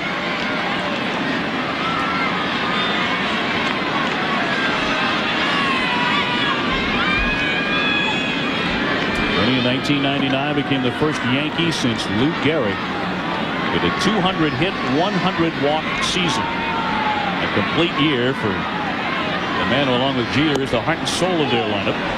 He also scored over 100 runs and drove in 115. He's turned into a great hitter. He's fallen behind 0-2 on Pedro. Martinez with 4 strikeouts. He's also walked a man, and he hit Williams. Close play, got him. O'Neill didn't get back. He did not slide. And he wants to argue this one. didn't get in the umpire's face too long. Nothing like McEnroe on a tennis court in his heyday. A lot of that is embarrassment. Sometimes when you get picked off because you're not quite paying attention, your first base coach may have said something to draw your attention. But here, he leaned a little bit like he was going to go and makes a good throw over there, tags him high. I don't know that he's out, but he actually had a little bit of lean, real close play. O'Neill questioning a little bit, taking a little exception to it. It's softly to Fry, the second baseman, and as it turns out, Martinez faces only 3 Yankees in the third. Carl Everett, the leading home run hitter of the Red Sox, will lead off the inning, 1-0 the Yankees. They played in half-empty stadiums. Billie Jean King. So we could get standing ovations. Flojo. Martina Navratilova. Althea Gibson. They were ridiculed. No fan clubs. No fan clubs. No shoe contracts. No respect.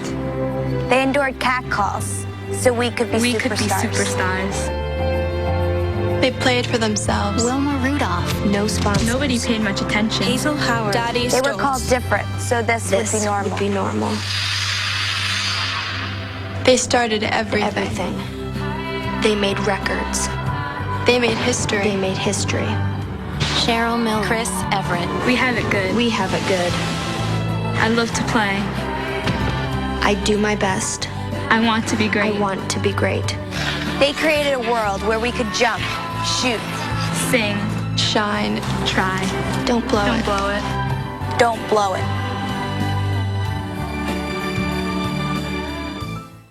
Once again, a Subaru has received the highest possible rating in recent crash tests. The Legacy has beaten every car tested in its class. But the real story is that with our full-time all-wheel driving system, Subaru can help you avoid accidents altogether. The added safety of full-time all-wheel drive, #1 in crash tests. No wonder the competition keeps beating their heads against a wall. Subaru, the beauty of all-wheel drive.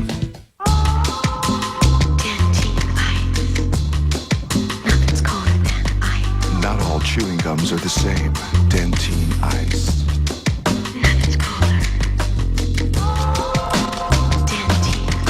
Sub-Zero flavor inside, delicious cold minty shell outside. It really puts your breath on ice for a long, long time. Dentine Ice, nothing's colder than ice. Nature made it.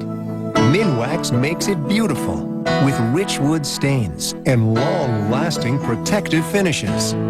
Turning a house into a beautiful home is as easy as turning to Minwax. Top of the fourth inning coming your way. Carl Everett to lead things off against Ramiro Mendoza. If you're just joining us, Roger Clemens only lasted 1 inning in this game because of a strained groin. He had to come out, and in fact, Roger was several minutes late getting out to the hill for his warm-up tosses to start it. So 1 inning, 1 hit, didn't allow any runs. The Yankees only run on a bases-loaded walk issued by Pedro Martinez. Everett 0 for 1. He's popped up to second. Carlos, switch hitter, excellent power on both sides of the plate. The Yankees initially had him right back in 1990. They drafted him out of Tampa's famous Hillsborough High School. There's the other way there, a floater, and Leday won't be able to get there. It's a base hit. First hit of the day for Carl Everett. This one begins the fourth inning. So the Red Sox with good speed on to start the frame. We've got U.S. Open Golf Championship action coming up tomorrow. The 100th U.S. Open Championships from Pebble Beach, California. Tiger Woods expected to compete. So is Mark Duvall. Vijay Singh. Coverage begins at 5 o'clock Eastern, 2 o'clock Pacific time. Each day, by the way, followed by a 1-hour highlight special. That's midnight on ESPN. Buck flies this one foul. The runner at first base. The Red Sox have a man on and nobody out. Trying to get something going against Ramiro Mendoza.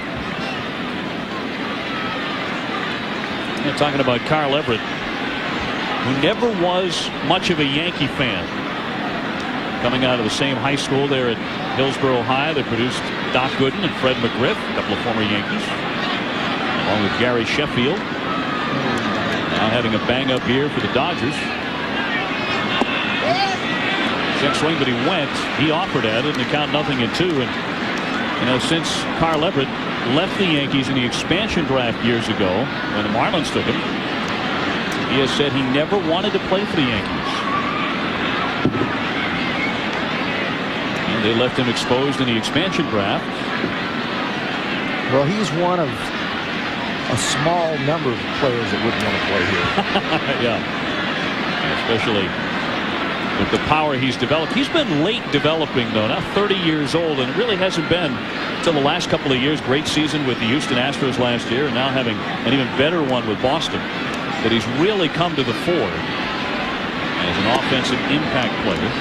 1-2 on Dahlbeck. Well, you're so right on that point. Back in 97, he hit 14 home runs with 57 RBI. 15 home runs the next year with 76 RBIs. And then the breakout year last year, 25 dongs with 108 RBIs and 27 stolen bases. Only 5 for 8 this year in steals, but last year became a real complete player, added to that great outfield defense. Swung on and missed, and down goes Dahlbeck. Ramiro Mendoza records his first strikeout to get the lefty hitter one away. Well, he's tougher against left-handers because of the movement of his sinker down and away. Just look at this movement. That ball just bottom falls out of it, starting just underneath the kneecap. Sideways rotation, which is sinker ball rotation. Just moving hard down and away. And there's no way to handle that pitch unless you try to hit it the way it's going. If it's moving away from you, you've got to try to drive it to the left field. If not, your bat becomes too short as you pull off the ball.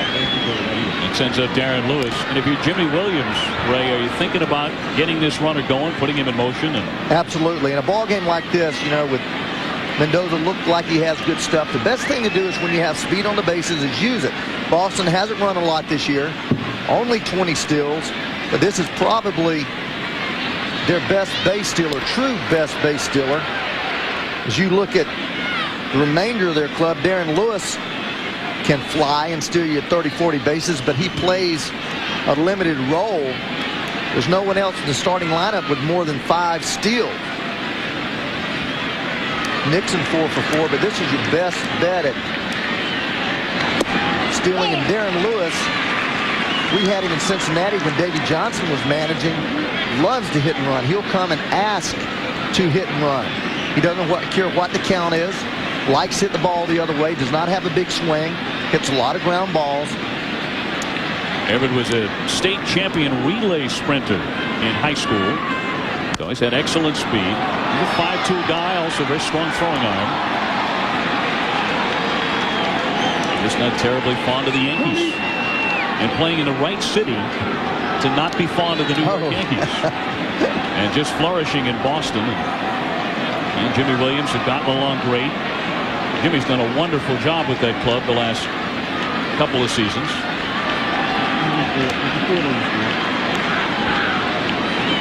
The 0-2 pitch, the runner holds, and it's low, 1-2. Reading some of the comments by Carl Everett, just to lighten things up here a little bit, he has made the statement on several occasions that he doesn't believe that we've ever sent a man to the moon. That's right. And he's kind of backed off of that statement. Now he says he knows there's never been dinosaurs here. He's funny. It's his lead, and it's fly to center. Williams with a hard run in, but the Gold Glover has it. 2-away in the Red Sox 4th inning. 1-0 the Yankees. They got that in the first inning. Very little offense since then. The Yankees have been held to 3 hits. The Red Sox with 2. Now last night, Varitek, talk about offense, for the first time since April, hitting a home run, and he hit one all the way to the upper deck. Off of El Duque, big hit. The Red Sox would go on to win at 5-3 and pull into a first-place tie with the Yankees. It was only his 3rd home run. A guy who a season ago hit 20, so a little bit late in coming. But Varitek has really come on as one of the complete catchers in the American League. He was a terrific college player. You know, been having a great time watching the College World Series on ESPN. Roger Clemens, of course, back in '83, became a collegiate legend. Jason Varitek, along with Nomar Garciaparra at Georgia Tech. Tremendous college careers. Varitek, in fact, the Golden Spikes Award winner as the best collegian. Omar on that team, on that Tech team, was just a skinny kid. Veritek with power from both sides of the plate. He's 0 for 1 in the game. This is a guy who has had success every step of the way. The count 2-1. He played in the Little League World Series as a child. Then he led his Minnesota high school to the state championship. Later on to Georgia Tech, where he was an All-American, a U.S. Olympian, and a first-round draft pick, too. Man. So that's what you call a big league resume. Jason Veritek off the end of the bat, and that's going to be a fair ball. Brocious, an offline throw back into second, and Everett is safe. Scott Brocious had to get into foul territory after scooping that one up with an off-balance chuck over there, but not in time to get Veritek. And with 2 down, the Red Sox have 2 on. Well, you talk about getting in foul territory. The only way that you can make that play is by circling the ball to enable yourself to get in a position to throw. Look at Scotty go there, and he ends up circling the ball a little bit so that he can actually have enough momentum not going toward the dugout. He didn't actually circle it enough because he knew that he really had no chance. Basically, just put that ball in your pocket. So Everett into scoring position as Veras taps a foul. Couple of base hits here in the 4th inning. And the hits are now even at 3 apiece. The Yankees ahead 1-0. Roger Clemens is out. Pedro Martinez in for Boston. He's still pitching. And hoping this thing is tied up in a moment. Off the mitt of Posada. 1 ball, 1 strike. Looking out at the Yankee defense, everyone's straight away. Paul O'Neill, Veras, not a lot of power to right field. O'Neill playing extremely deep. We don't feel much breeze up here. The flags are not really doing a whole lot. But to me, that tells me that O'Neill thinks the wind is blowing out to right field because he's extremely deep. Kind of a shame on Flag Day, isn't it, Ray, that the flags aren't doing a whole lot? I mean, on the very day that the Yankees had parachuted in their 1999 World Championship banner. Number 25 for this franchise. Would file 1 and 2 on Veras. Veras the type of hitter that if he gets the ball middle in, he can do some damage with it. But a ball away, because he turns off the ball with his shoulder and leaves the ball a little bit with his hips, has a tendency to hit a lot of those looping fly balls to right field. I made mention of the depth of O'Neill simply because I've seen Veras hit 4 or 5 balls in spring training that way. The 1-2, he would not chase the breaking ball. So it's all even, 2 down and 2 men on for Boston.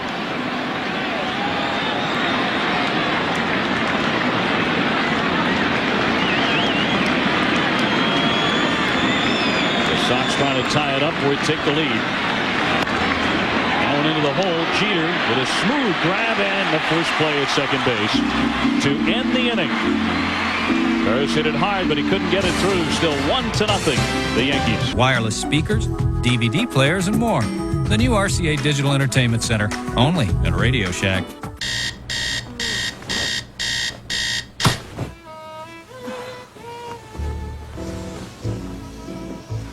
You want me. You know you want me. I am so soft, so comfy. I'm comfy too, baby. No, wait. Hey, whoa, You don't need to run. You had a salad last night. Yeah, a salad.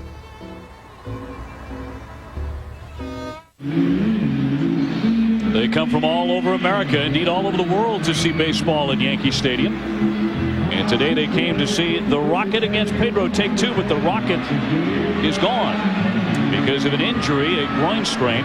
The numbers on Pedro certainly not terrific. And even though he's trailing 1-0 and that's it, 57 pitches, Ray, and that's very high. It's high for him.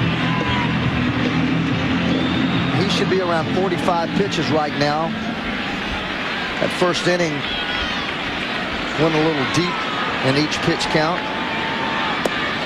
Starts off, Pedro Starts up Tino Martinez with low ball one. Tino struck out. Tino hitting .277. And he's hit 6 home runs. So not driving the ball quite as effectively as the last few seasons, but since becoming a Yankee in '96, he's averaged 121 RBIs per season. And over the last 5 years, over 100 every year.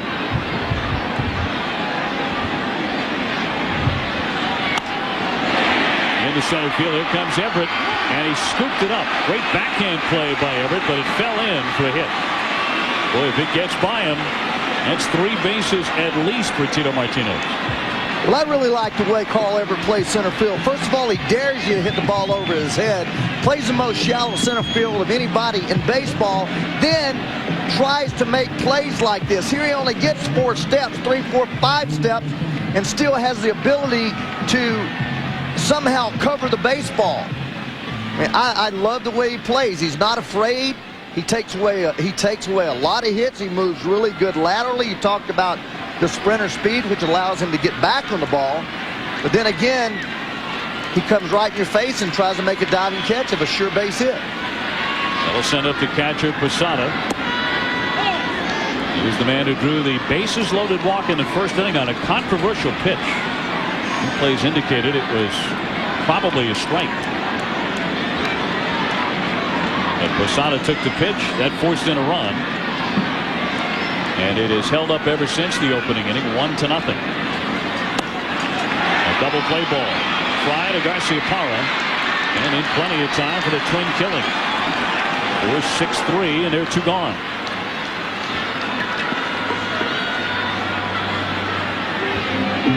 That's what happens when you keep the ball down with movement. Even when you do make a mistake over the fat part of the plate, the downward movement and the sink of the baseball makes you pound the ball in turf. That ball was hit pretty hard, but no way to elevate it because of the downward movement. And Taylor made for 2. Here's Ricky Leday. He is 0 for 1. Bases empty and 2 down. Pedro Martinez with a 9-2 record coming in. It is all business on days that he starts, of course, but he is really fun to watch when he's not starting. Just loves kids. He'll sit close to the fans and flip bubble gum to young fans seated behind him. He interacts a lot with children and with adults as well. And sharply, but right there to Offerman. He tells Pedro he has it, and only 3 men come up to face the Red Sox ace in this inning. We've wrapped up 4 innings. The Yankees lead it by 1. Sometimes the job calls for more than just one screwdriver, but you're not exactly sure which ones you need. That's why Sears created the Craftsman all-in-one screwdriver. It has 6 full-size Craftsman quality screwdriver blades built into the handle. 3 slotted and 3 Phillips head blades in the sizes you use the most. Need a different blade? A quick change couldn't be easier. The compact size fits just about anywhere. Almost everyone has a kitchen drawer where they keep tools handy. But you'd have to keep 6 different screwdrivers in there to do the job of the Craftsman all-in-one. It's a great value at only $19.99, and like other Craftsman hand tools, the all-in-one screwdriver is guaranteed forever. Don't want to carry a whole set of screwdrivers? Just take the all-in-one. You've always got the right screwdriver at your fingertips. It's so convenient and versatile, you'll want to take it everywhere. Sears, the good life at a great price, guaranteed. Call 1-800-314-6363 to order the Craftsman all-in-one screwdriver. Call now. If you're ready to lose weight, muscle up, and get back into shape, I've got a free video you're going to love. Introducing a winning fitness strategy. You got to eat healthy, drink plenty of water, and most importantly, strength train with Bowflex. Strength training adds muscle. Not only does your shape look better, you actually increase your metabolism. Hey, I'm 41, and I'm in the best shape of my life. And I can tell you, Bowflex really does work. For a free video and brochure on the machine that can help you get into great shape at any age, call right now. Think these major leaguers have power? Forget this one. That's nothing compared to the power you have when you click on MajorLeagueBaseball.com. With the click of a mouse, you can decide who starts in the first All-Star game of the century. Just go to MajorLeagueBaseball.com for the official link to this year's online All-Star ballot.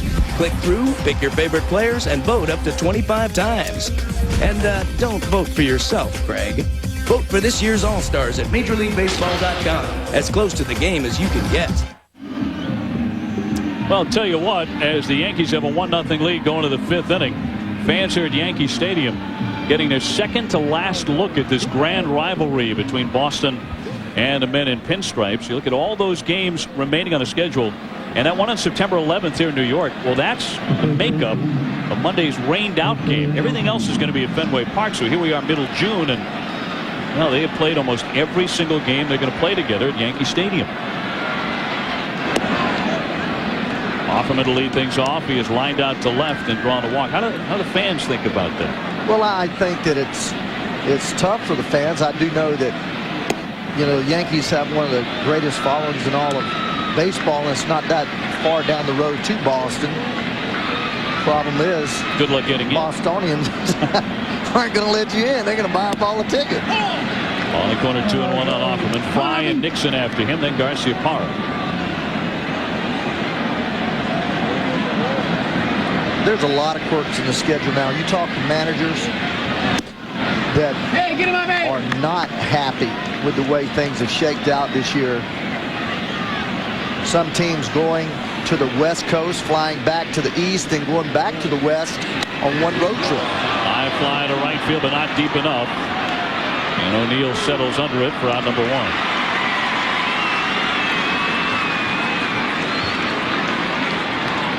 And the draw sometimes in scheduling over courses of season, some teams have favorable schedules. Certainly when you're in the middle of the country, it's easier on you to travel as opposed to being an East or West Coast club like the Mets, Yankees, Phillies, Dodgers, Padres. I mean, when you start having to travel, you're talking about some serious mileage. There were the additions to the leagues of the expansion clubs, fitting them into the schedules. You know, we used to go out west.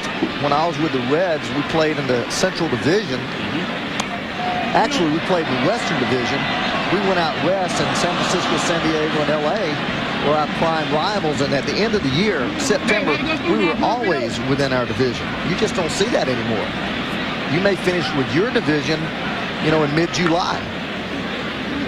Well, of course, interleague play has changed the whole scheduling scenario too. And now you've got those regional rivalries such as the Mets and the Yankees.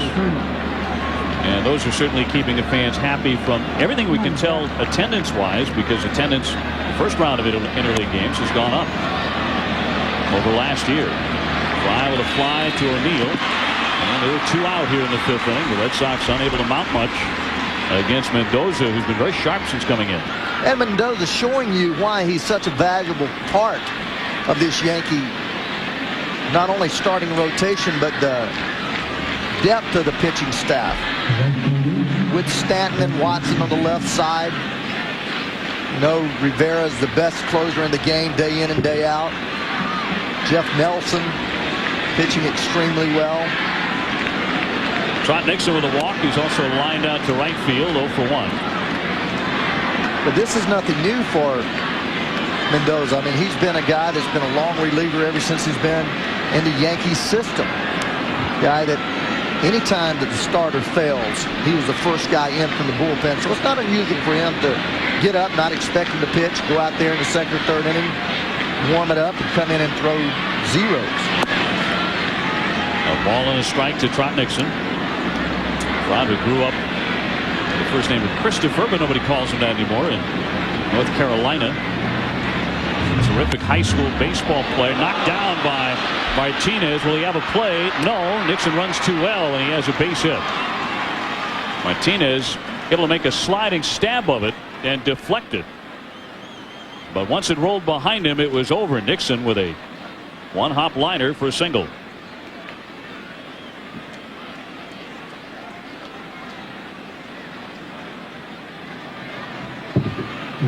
So Mendoza allows only his 3rd hit since coming into the game after the 1st inning. He started inning number 2, and Clemens left because of a groin strain.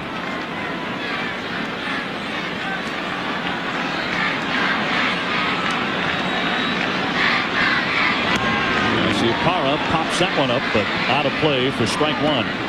Nomar is truly one of the guys that in all of baseball that I've watched day in and day out, because you appreciate his enormous talent.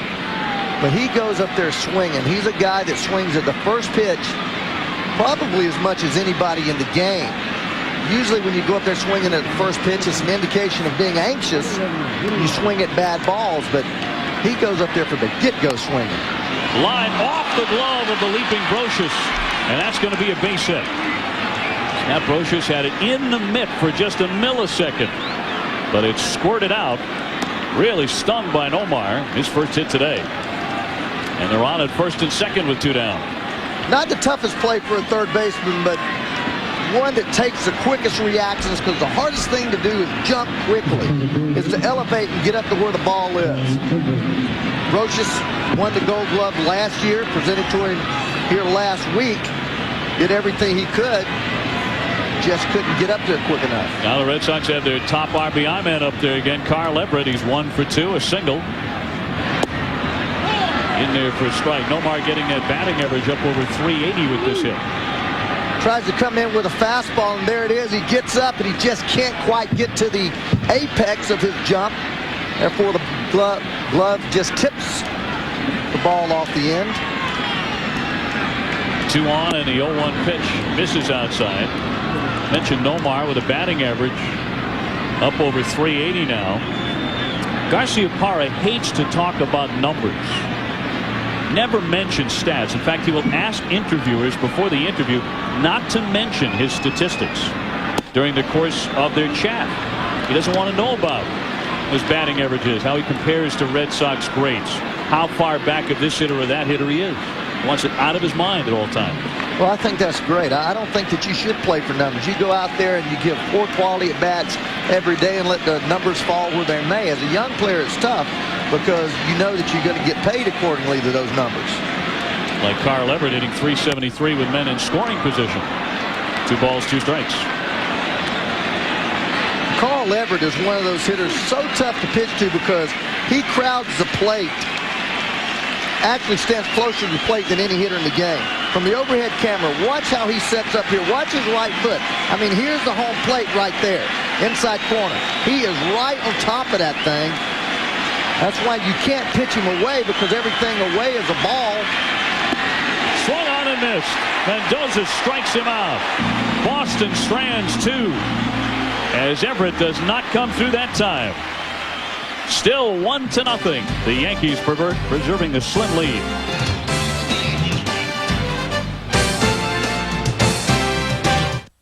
Doctors have diagnosed you as having a split personality. Jim Carrey. Just keep your hands off my lady. Your lady?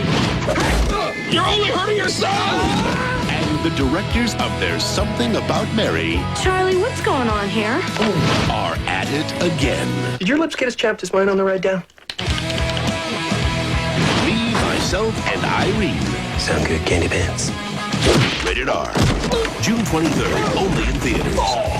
That's your 7 Slim Jim. Get your beefy, spicy breath out of my face! Step into a Slim Jim! Eat me! Nature made it.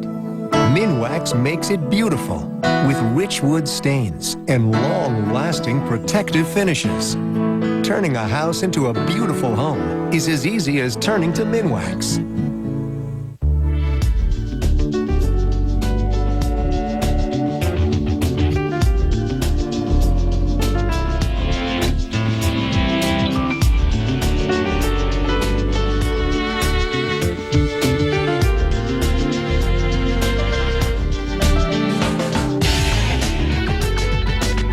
The surprisingly affordable Leganza from Daewoo. At less than $19,000, no other car has taken luxury this far.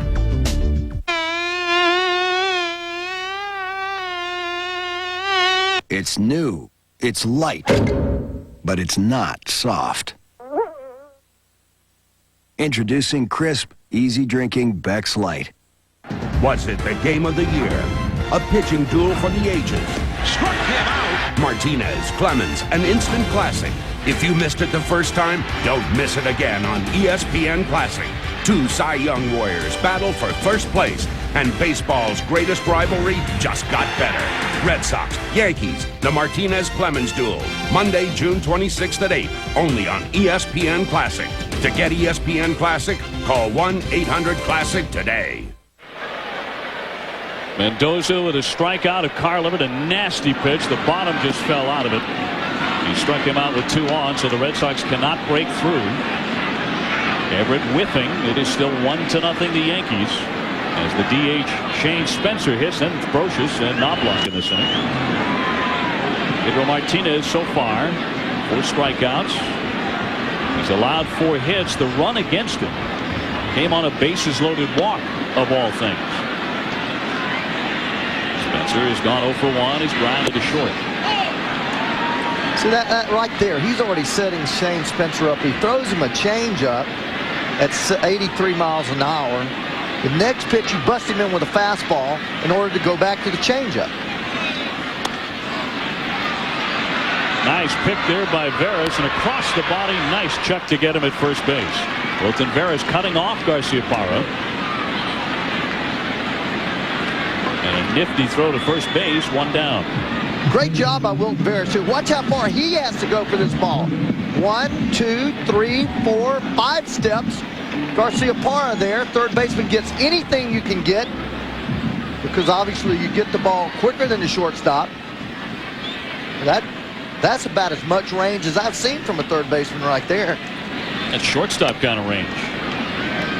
Brocious 0 for 1. Scott has grounded out to the shortstop. Batting under the 9 slot in the order, and he's hit 3 home runs so far. That one headed for the gap. Everett takes off, and he won't get it. So they're tracking up against the fence. Brocious into second base with a stand-up double. A slicing line drive with 1 down, so the Yankees have a man in scoring position off Pedro.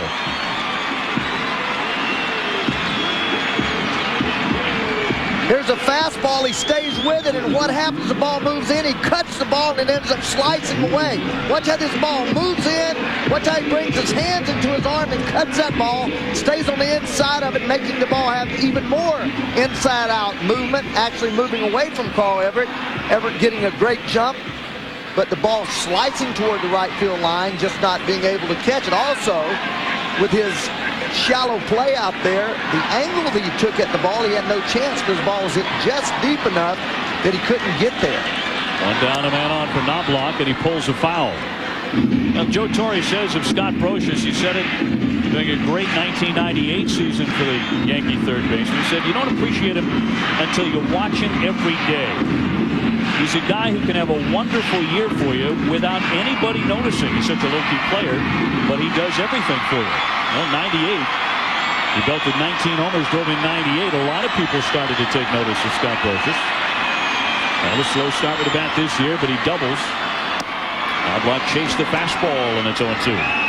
Well, when you have the kind of thunder that the Yankees normally have, when you have Jeter, O'Neill, Williams, and Martinez, this year Posada, you're looking for defense somewhere. Chuck Knobloch, not the great defensive second baseman because of his problems throwing, but Brocious, he's almost like a shortstop that plays third base because his defense is so solid.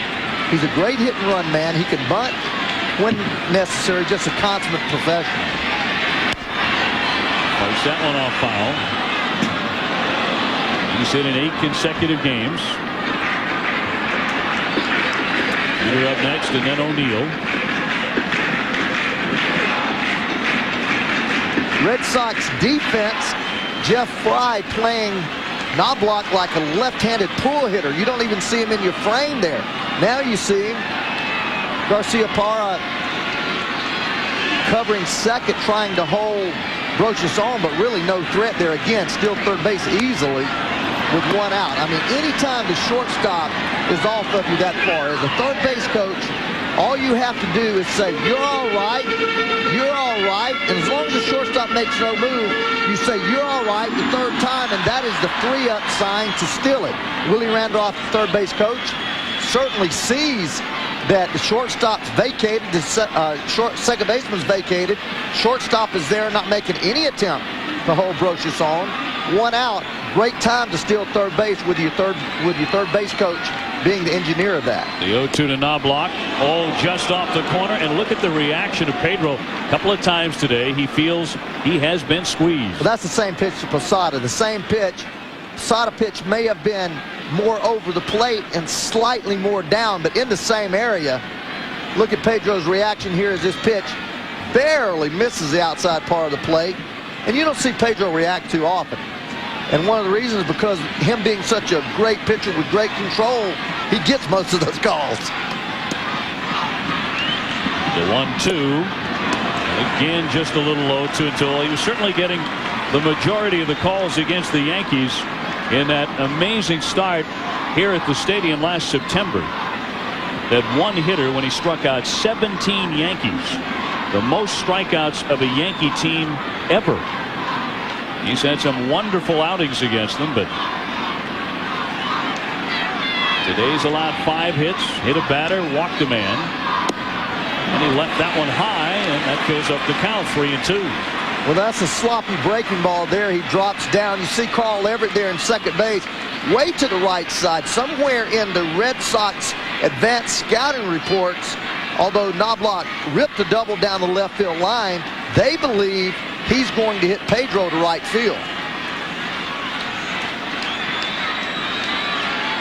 The Yankees can double their 1-0 lead with a base hit. The payoff pitch. Got him. Foul tipped, and Veritek held on for the strikeout. Number 5 for Martinez. Well, tremendous pitch there. 3-2 count. What do you think Pedro's going to throw? The fastball, gets again. The slider, gets again. How about the changeup, down, sinking? What a sweet pitch. Look at the rotation there, tumbling rotation. Knobloch way out ahead of it.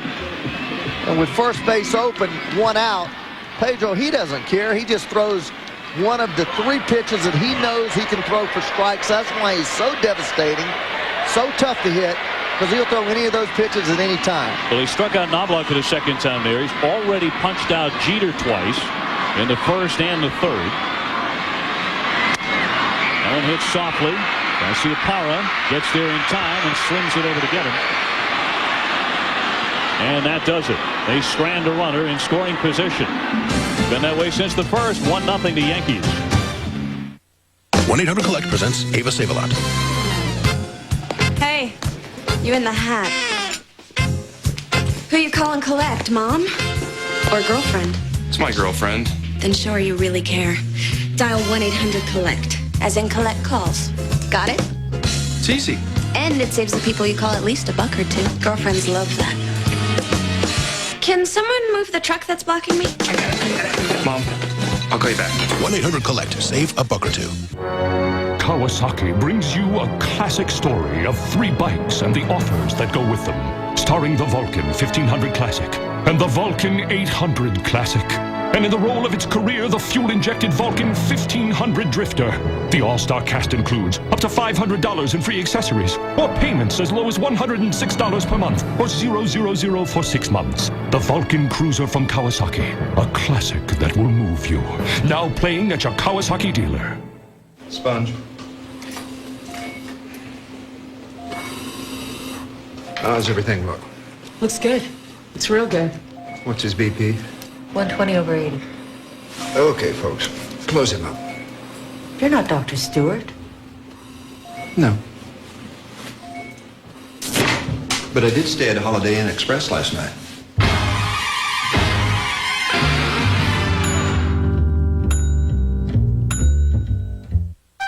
For everyone who'd rather do it themselves.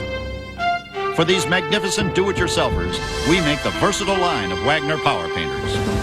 With power to handle today's thicker one-coat latex paints. An attachment that draws paint right from the can to paint straight up or down. And simple electronic settings to spray as wide or as narrow as this, which makes you more incredible than ever. If it needs painting, staining, or sealing, the choice is easy. Get a Wagner and get it done. Yankees ahead 1-0 here. Derek Jeter 0 for 3 today. He says you might get lucky. 1 pitch in at bat against Pedro. That's about it. Well, this wasn't that at bat. Nasty slider, and this wasn't it either. Fastball in after setting him up away with a slider. Now his next at bat, what he's going to do, hey, I'm swinging at the first thing I see. There it is. Slider into the bat, broken bat. Nice, easy play for Nomar. Derek Jeter struggling like most of the hitters of the American League against Mr. Martinez. Yes, he looks very mortal against Pedro today.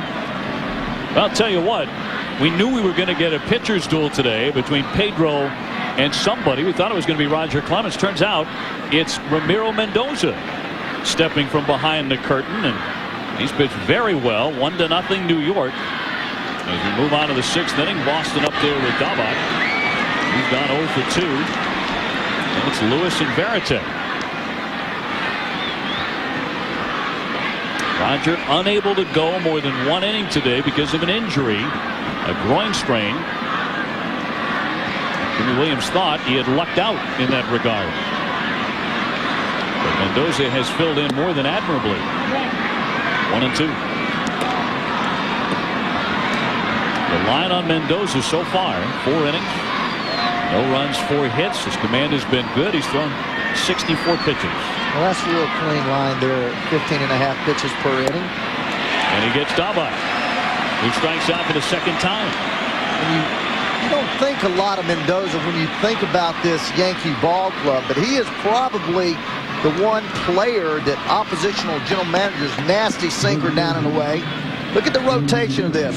Reverse rotation, kind of gets on the inside of that pitch like it's kind of a screwball, creates that heavy ball, which is a sinker that turns heavy away from left-handed hitters into right-handed hitters. Yeah, good Daubach shaking his head. Here's Darren Lewis trying to bunt his way on and flicks a foul for strike 1.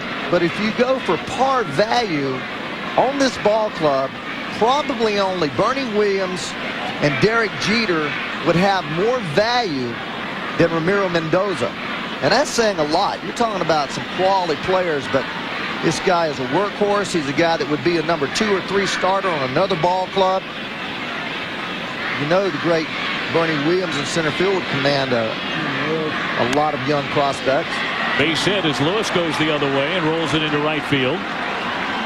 So the Red Sox go ahead in the hit column 6-5. Now Sunday Night Baseball coming up with a good one. The Cardinals against the Los Angeles Dodgers Sunday at 8 o'clock Eastern. Mark McGwire and Jim Edmonds leading St. Louis against Sean Green and Gary Sheffield of the Dodgers. The Dodgers only 3 games behind Arizona. ESPN Sunday Night Baseball presented by Gum Out. The Red Sox have some speed at first base in Lewis. Veritek hitting left-handed, so that opens up a gap on the right side of the infield. Veritek with a base hit and a ground out. The runner goes, and it's lashed into center, but Williams slides down to make the catch. The throw back to first base will not get it. Fine play by Bernie Williams. Lost his footing out there. I'm not sure that slide was on purpose.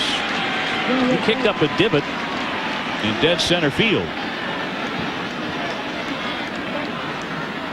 Well, you're going to see here the jump there. Definitely a hit and run looking in. We see right here he actually slows down. I think you're exactly right. I think he lost a little bit of side underneath that right foot as he was planning maybe to throw to first base, seeing that Lewis was way down the line. But, I mean, there's no reason for him to dive for that ball. He catches that ball about bell high. Lewis has been wet. The Yankees have had 2 rainouts Sunday and Monday. Wilton Veras 0 for 2. He's been very solid in the field, hitting .255. The Red Sox loaded up the bases in the first inning, could not score against the Rocket Roger Clemens. Got another man on in the third, 2 in the fourth, 2 in the fifth, another man here in the sixth, and they've been frustrated the whole day. Yeah, Mendoza, a very tough guy to steal on. He's a great fielding pitcher, very quick feet, and he slide step, throws over a lot.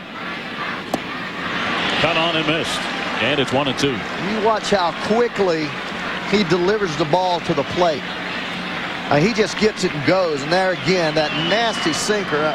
I don't know that there's anybody that I've seen in a long time that has this type of sinker. Certainly Steve Rogers did.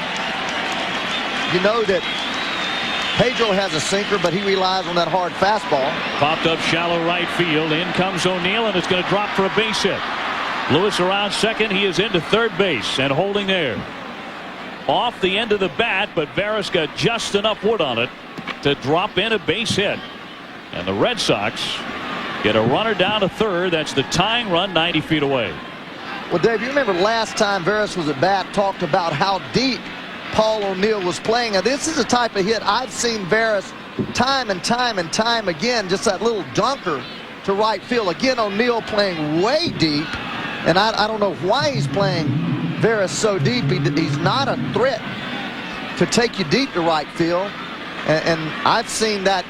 I've probably only seen Wilton Veras play 5 ball games, and I've seen at least 4 of those dunkers like that to right field. Offerman chases the first pitch and flares a foul. He's gone 0 for 2. Now, in the wake of Mo Vaughn's departure from Boston last season, Offerman was signed as a free agent, and he was a major contributor to Boston's wild card run. He scored over 100 runs. He posted the American League's second highest on-base percentage. He does put the ball in play. The 1-strike pitch is tapped to Knobloch, and he'll flip it over to Jeter to end the inning. So once again, the Red Sox frustration mounts. They can't break through. 1-0, the Yankees. It's the Boogie Bass, the original singing, dancing, and talking fish. Boogie Bass is motion activated, singing hilarious parodies like the famous Pretty fishy, what a lovely bass, pretty fishy.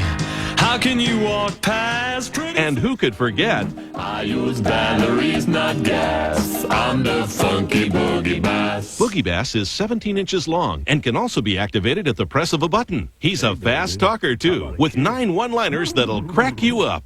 Hey, take a picture. It'll last longer. I'm just curious. Do you people ever dust? Order now and you'll receive the original Boogie Bass for $19.99. But as part of this special offer, we'll also include the Best of Boogie Bass CD free. So call this number right now to catch your very own Boogie Bass for just $19.99. To order your Boogie Bass for only $19.99 plus shipping, have your credit card ready and call 1-800-541-0022. In anticipation of your runaway success as a Wall Street Journal reader, how to blend in with normal people. When in public, walking a pet can help you blend in. A tip on being madly successful from the Wall Street Journal, full of insight on making it big. Subscribe to the Journal for just 57 cents a day for 13 weeks, 25% off the regular rate. The Wall Street Journal. Call 800-722-2100. That's 800-722-2100. Are you crying? Are you crying? There's no crying. There's no crying in baseball. Rogers Hornsby was my manager, and he called me a talking pile of pig slop. And that was when my parents drove all the way from Michigan to see me play the game. Did I cry? No. And you know why? No. Because there's no crying in baseball. Baseball Tonight, every night at 10 and midnight on ESPN. Larry Beal in the studio, updating you on other action this afternoon. Seattle and Kansas City. John Halama trying to regain his lost touch, and Mike Sweeney loses the ball. 2-run shot. 2-1 Royals. Mets and Cubs in a rain delay at Wrigley just underway.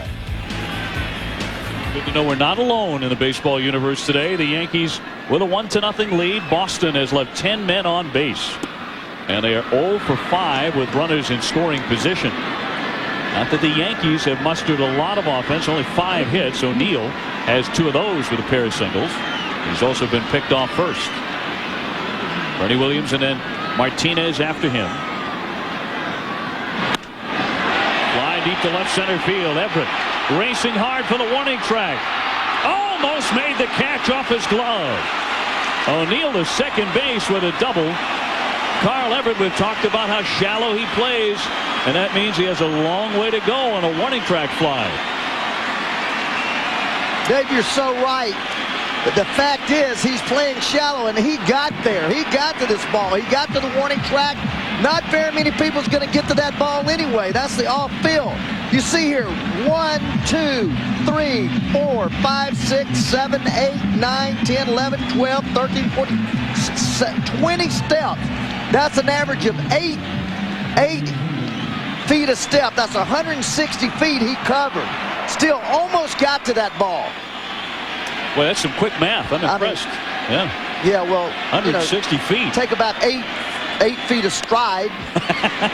Multiply that by 20 steps. Right, you broke it down. It's about 160. Sure. I mean, what I'm trying to say is that's a lot of ground to cover. Yeah. And that's why he's able to play so shallow. I mean, he didn't make the catch, but I'm amazed that he got there. Yeah, off the glove while sliding onto the warning track. Bernie Williams has been hit by a pitch and grounded out. So Yankee into scoring position in O'Neill. The 6th Yankee hit today against Pedro. This is one of those situations where a pitcher really pitches. You don't want to get that runner on third with 1 out, so you try to pitch everything down and away to try to make Bernie hit the ball to left field. Right there. It's the corner.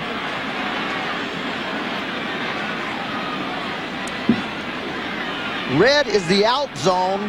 Green is the O zone. Bernie covers everything middle of the plate. He's got that little area up and in he can handle. Outside part of the plate he has a tough time with.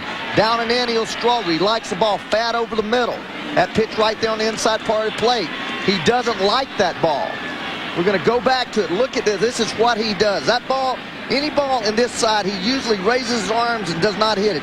He covers the fat part of the plate, that green area. That's his go zone. But if you can get him out here away, he does not handle that pitch. In there for called strike 3. Caught him looking.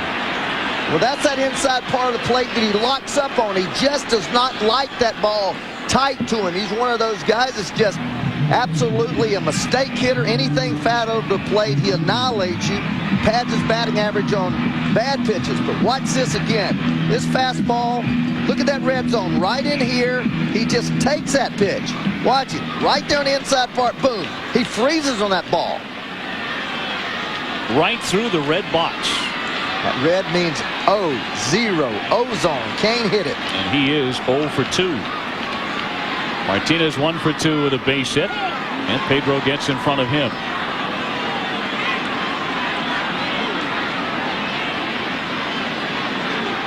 Martinez so far has hit only 6 home runs this season. Of course, Pedro has allowed just 3 all season long, and all of those solo home runs. And going back to 1998, he has not allowed a multi-RBI home run. That's incredible. Every home run he allowed last year was with the bases empty. You know, and what that tells me, Dave, is not only that he has great stuff, but he has the ability, as you saw there, to pitch to hitters' weaknesses. Pinpoint control. The 2-strike pitch a little high. I mean, how can you throw 95 to 97 miles an hour and have the precision control that this man has? We talk so much about his awesome power, and we don't talk as much about his ability to throw the ball to small spots. Remarkable touch. The 1-2. Ooh, ooh. Oh, and again, Pedro might have a beef. It would be his 3rd or 4th today. Oh, that's a hard slider starting over the plate. Watch the catcher now. Watch where he sits up. Ooh, maybe a tad inside, but it's a slider. Watch the slow motion. Look at the circle on this ball. Yeah, that one he didn't react to, so I assume he's okay with the call. Looked like it might have been. May have been inside. Inside a tad. O'Neill at second. And it's hit to the right side where Fry gobbles it up. 2 down. O'Neill advancing ahead to third. But the great point about that pitch, even though it wasn't a strike, it was in a position where a guy that likes the ball down and in could not unload on it. It froze him. Well, we were making the point earlier about the fact that every once in a while when you have an extraordinary performer like this, there's something physically different about him. Real Cormier, the left-hander, starting to get loose. And Pedro has that incredible touch. We talked about the calluses right underneath his fingernails, which tells you he's holding on to the ball longer than everybody else because everyone else has the calluses lower down on the fingers. Absolutely. And that he uses the seams because the seams usually create that callus. I mean, he's releasing the pitch, Ray, almost on the very top of his fingers. Right. So he's holding on to it just a fraction of a second longer to get that kind of throw it into a teacup kind of touch. Cormier, the left-hander, who worked yesterday, has been a very good addition to the Boston bullpen. Into the dirt, and 2-0 on Posada. If you ask a pitching coach what is the most important thing in a pitcher having a solid delivery, he will tell you probably in the top 1 or 2, he finishes off his pitch. Means he gets extension. He releases the ball at the farthest most extension part of his arm. He doesn't cut the ball off. So obviously with that blister that he keeps under that fingernail, he has great extension. The 2-0 to Posada. Now it's ball 3. Ricky Leday up next. Well, this is just a prime situation where Posada's been the hot hitter. You got first base open. You've got a runner on third. I'm not going to let a hot hitter beat me. So he tries to make pitches on him. If he walks him, he doesn't care. 3-1. He's already walked him once. Well, he's not going to give him a fat pitch to hit. If Posada beats Martinez in this situation, it's going to be on a pitch that is a pitcher's pitch, that he bloops, that he maybe ekes through on a ground ball. Pedro's not going to give in to him. O'Neill at third, 2 down, 1-0 New York. And he left it outside and walked him. So he pitches around Jorge Posada to bring up Ricky Leday. And Cormier still warming up in the Boston bullpen. See, in Pedro's mind, he actually has 2 more hitters to pitch to. I mean, Leday's there, then he gets to Spencer. He's got a free base. In his mind, he's the type of pitcher, you can't hit me. I'm not going to let your hottest hitter hit me. He's going to start off right here with Leday, try to make his pitch. If he gets to 2-0, he may go on past Leday to pitch to Spencer. He's that sure about his ability to get certain hitters out. Even though he would be loading up the bases to do that. Absolutely. Yeah. Supreme confidence, and he gets him on strike 1 on the swing and the miss. But this is a guy that he wants to make it happen on. You know, you don't want to put too many ducks out there. This is just a straight changeup, the great arm motion, and a pitch that's impossible to follow with your eyes. Look at that rotation, just like fastball rotation. The only difference, it kind of dies at the plate, moves downward 2 or 3 inches. And then fastball for a strike, and he's in front 0-2, and that was on his 100th pitch of the day here in the 6th inning. But I love the way he pitches. I'd love to hit against Pedro. Would you really? In the mental part of the game. I can feel what he's going to do. After he throws the changeup, what do? You've taught to come back with your hardest pitch inside, because a hitter has that planted in his mind, that soft pitch. Just got a piece of it. Then after you get 2 strikes, what are you taught? Elevate the fastball with velocity, because they cannot get on top of that ball. You know, if you were still playing and you made that comment, I'd love to hit against Pedro. It got into the papers. Your first at bat against it. He'd bust me inside. You're sitting down, yeah. Then I would hit a fastball away for a base hit to right. That one's on the corner to get Leday, and he doesn't like the call. But that'll strand 2 Yankees at first and third. Strikeout number 7 for the ace. Still 1-0, the Yankees lead it.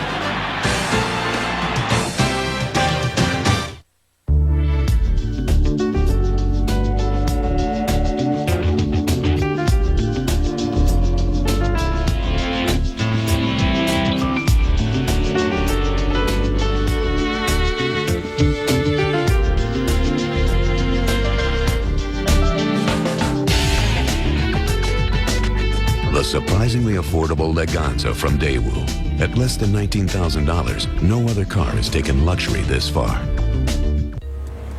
Black. White. Wrong. Right. Yes. No.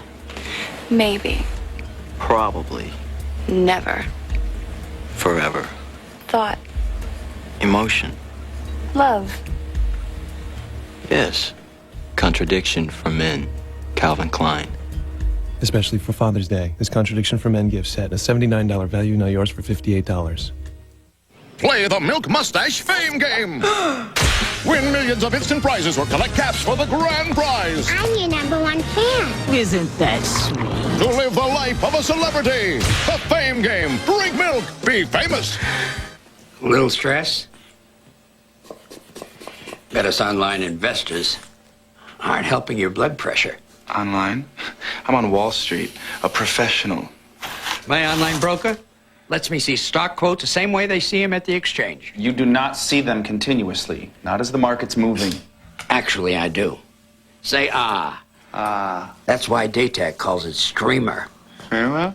Daytech Online. The rules are changing.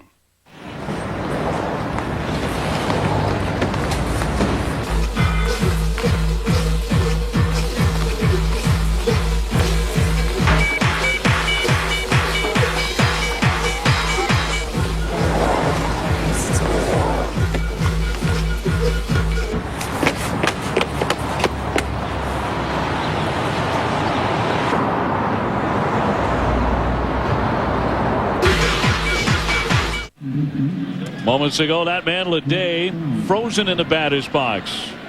And even though the Yankees got a leadoff double, they got nothing off of Pedro Martinez, who has scattered 6 hits and struck out 7. Still, the Yankees in front 1-0 because Boston has not been able to bust through against Ramiro Mendoza, who's come out of the bullpen and done a spectacular job for the Yankees.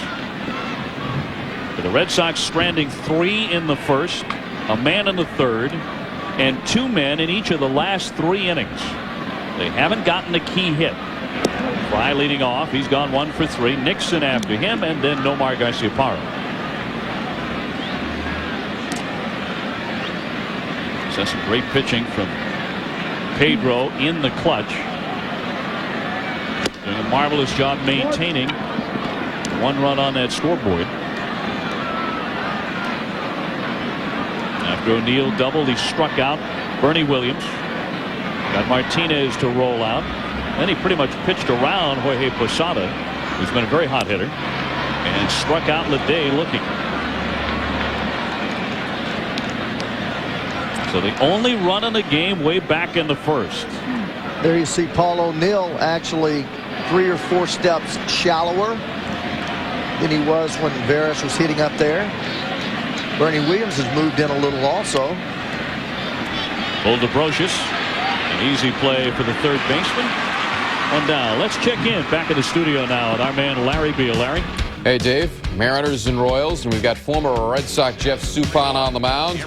And Mike Cameron drills this one. It's a 2-run shot, his 8th of the year. Seattle jumps in front 3-2. Now it's a 4-2 game as the M's go for their 5th straight. And the Mets and Cubs underway after a rain delay. Mark Grace at the plate. Base hit off of Mike Hampton, scoring the ex-Yankee Joe Girardi. 1-0 Cubs. Bottom 1. Trot Nixon hitting here. And how much longer will Mark Grace be sharing the same clubhouse with Sammy Sosa? All sorts of rumors, especially here in New York City today, about the Yankees' interest and possibly the Mets' interest in Sosa's services. More so, I think, the Yankees. I know that when we went down to eat breakfast, just buzzing in there about the possibility of Sosa coming over here.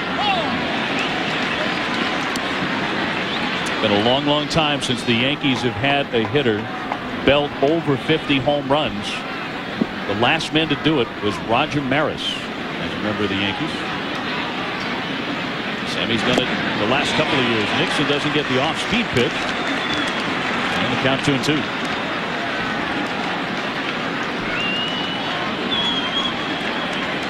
Nixon has walked, lined out, and singled. Has the power to take it out of the park. He's hit 7. And, of course, he beat Roger Clemens by launching a 2-run homer here back on May 28th. The only 2 runs scored that night. A magical evening. And the game on ESPN, a classic Sunday night pitcher's duel. And this one has turned into a terrific pitcher's duel, but not the same 2 guys. Although it was scheduled that way, Clemens had to leave after 1 inning.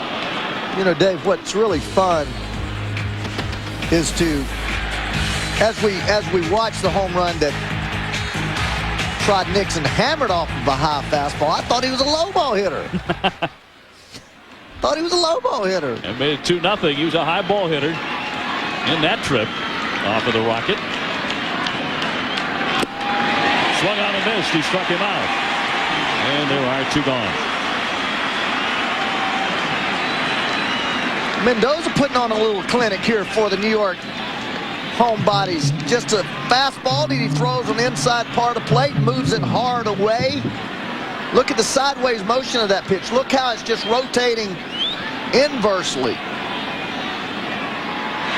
Strikeout number 4 for Mendoza. Base is empty for Nomar. Garciaparra has walked, grounded out, and singled. Almost screwball-like rotation on that pitch right there. Fly deep into the corner. Leday to the track, leaping up. Oh, and that ball's gone. It is gone, a home run. It snuck out, and the Red Sox have tied it on a Garciaparra solo home run with 2 down in the 7th. Just over the 318 mark. Leday thought maybe he had gotten a glove on it or it deflected off the wall and stayed in play. But it wound up into the seats. For Nomar, home run number 6. And this game is tied. I would never throw Nomar a pitch on the first pitch that he could hit.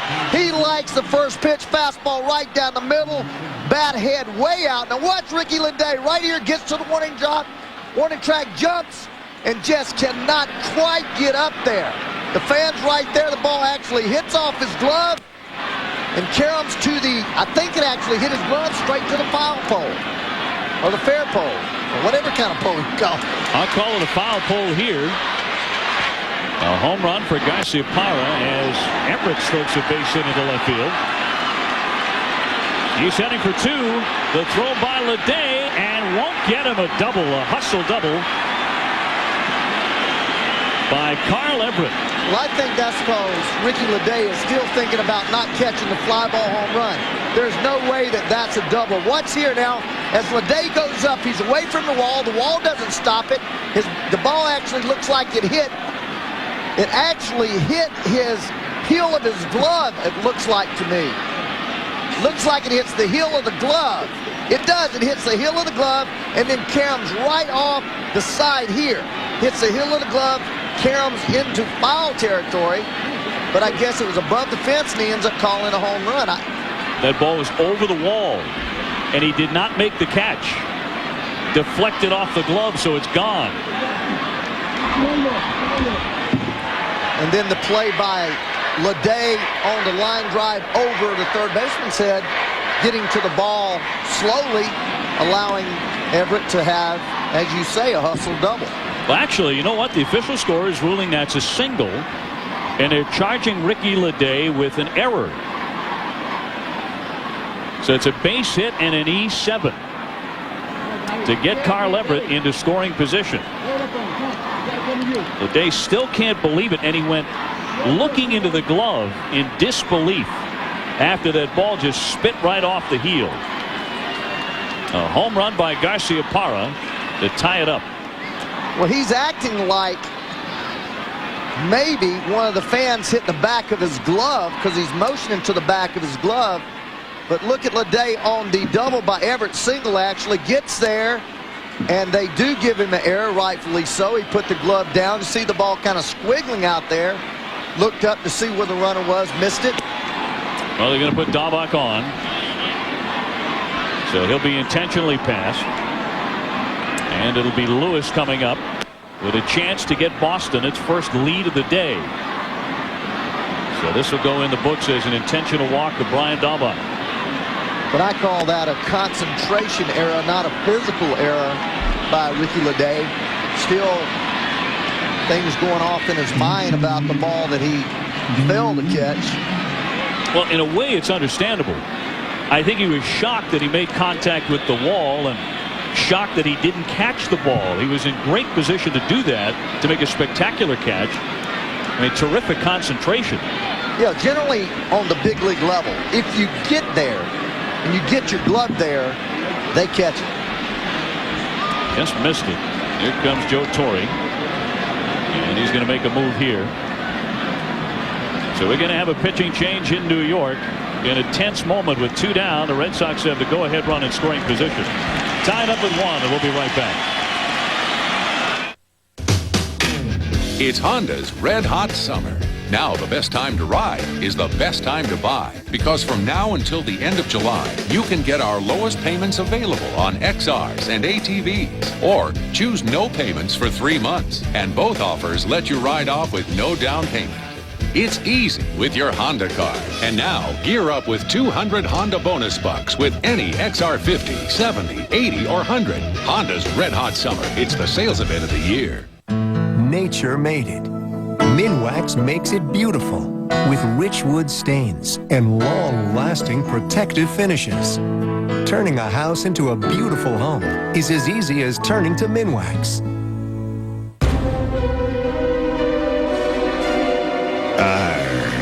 Those are the teeth that protect our beer from wussies and place kickers. Introducing crisp, easy-drinking Beck's Light. I spilt my beer, my gal, my dear. She left and ran away. I need some help to get me through my day. But I got my dog, we'll have our fun. We don't need love from anyone. I need some help to get me through my day. Tender and satisfying pemmican beef jerky. Pack your pemmican and you'll survive the day. Alrighty, before we go on, I want to review last week's service. So let's go to tape. Nice, tight formation. Oh, sloppy pass, Michael. Very nice. Oops, it's all in the wrists. You break away too early. And pick up the pace of the left flank and into the end zone.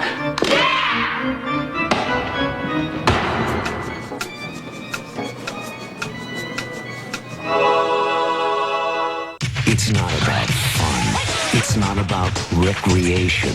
This is about action, drama, and intensity. It's about winning.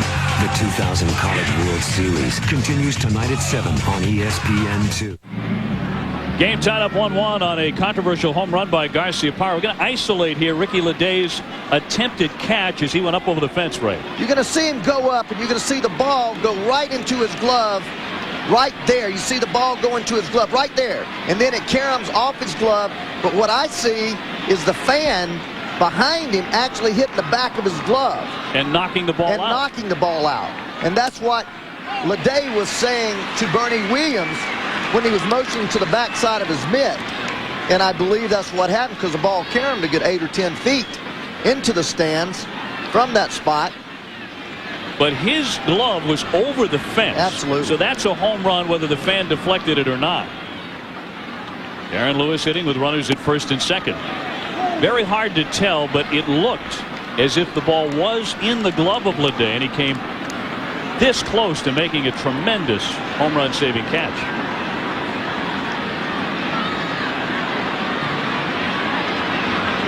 Lewis has gone 1 for 3. A single here puts Boston in front for the first time today. The runner at second breaks, and they just ignore him. So Everett is into third base with a steal, uncontested. Carl Everett, his 6th theft. And now a pass ball or a wild pitch will bring in this run. 2 down.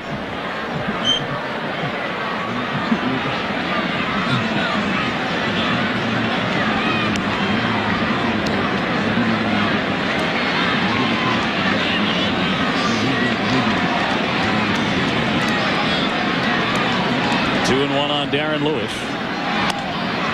It's that one to the hole, but Jeter there to scoop it up. The first play ends the inning. So the Red Sox strand a couple more, but they are on the board on a home run by Garciaparra. We're tied at 1.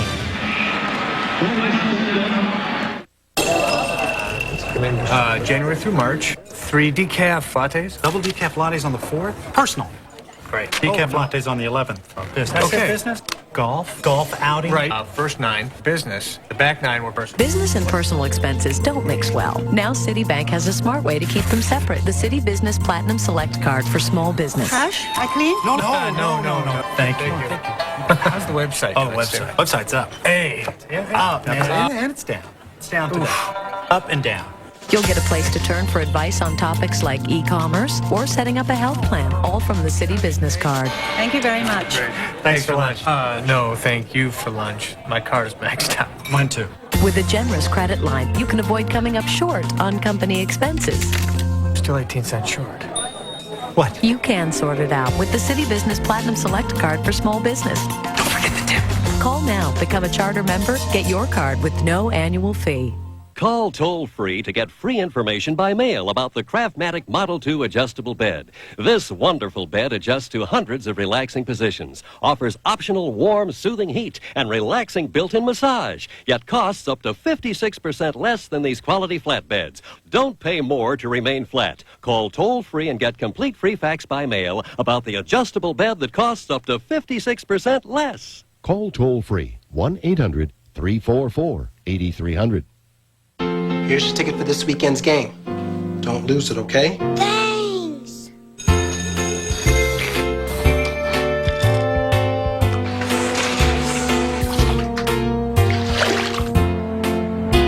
Give him your ticket, Richie. Treasure. Ha ha ha. Log on to MajorLeagueBaseball.com to cast your vote for the 2000 Major League Baseball All-Star teams. Vote today. Tied up 1-1 thanks to a Nomar Garciaparra home run that appeared to go into the left field stands along with Ricky Leday. And what you see, look at the fan here and his arm and Leday's glove right here. The ball actually hits in his glove, and the fan recoils away as the ball, you see, skirt that way toward the toward the stands. So I think Ricky Leday a little bit later on went over to center fielder Bernie Williams and patted the back of his glove as if to say, he hit the back of my glove, and that's the way it looked to me there. Yeah, almost looked like a ricochet kind of action there. Leday was shocked that the ball was not in his glove. Here's Tim Wakefield. He takes over for Pedro Martinez, who went the first 6 innings. And he will not suffer a loss thanks to Nomar's home run. In and out of the glove of Leday. That ball had gone over the fence. And even though he deflected it, it's a homer. Now you're talking about going to Wakefield from Martinez. And this is the most comfortable feeling in the world.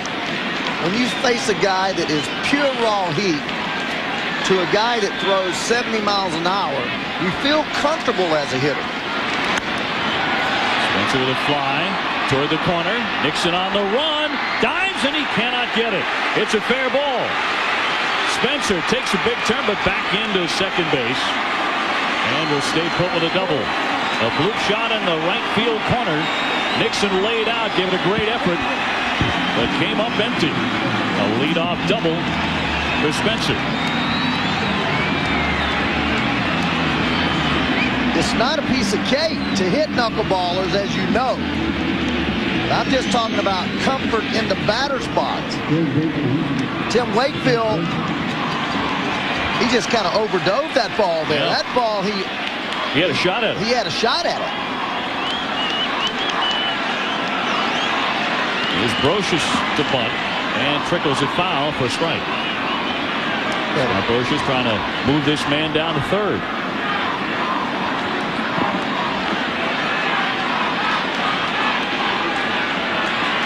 So Pedro Martinez with 6 strong innings, allowing 7 hits, 1 run. That was on a bases-loaded walk in the first inning. Well, this situation, the manager tells you to get him over any way you can. If you think you can hit it to right field, do it. If it's best bunting it, do it. The runner goes, and it's fouled away by Brocious, not bunting that time. Well, hey, that's the 3rd time that the Yankees have had a runner on second base with nobody holding them on. You've got to show some respect to the runner on second base. Fry nor Garciaparra are holding the runner at all at second base. Shane Spencer recognized that. Something wrong with his cleat there. Yeah, he didn't realize he was that fast. He ran right out of his shoes, and the blowout there for Scott Brocious. So he's either going to need a new spike And I think that might be the case, so they can lace that one up. Fans, go to MajorLeagueBaseball.com for the most complete baseball coverage on the internet. This copyrighted telecast is presented by authority of the Commissioner of Baseball and may not be reproduced or retransmitted in any form. And the accounts and description of this game may not be disseminated without express written consent. Precious with the fresh footwear. They get back in. Spencer at second base. That's the go-ahead run here in the 7th inning for the Yankees.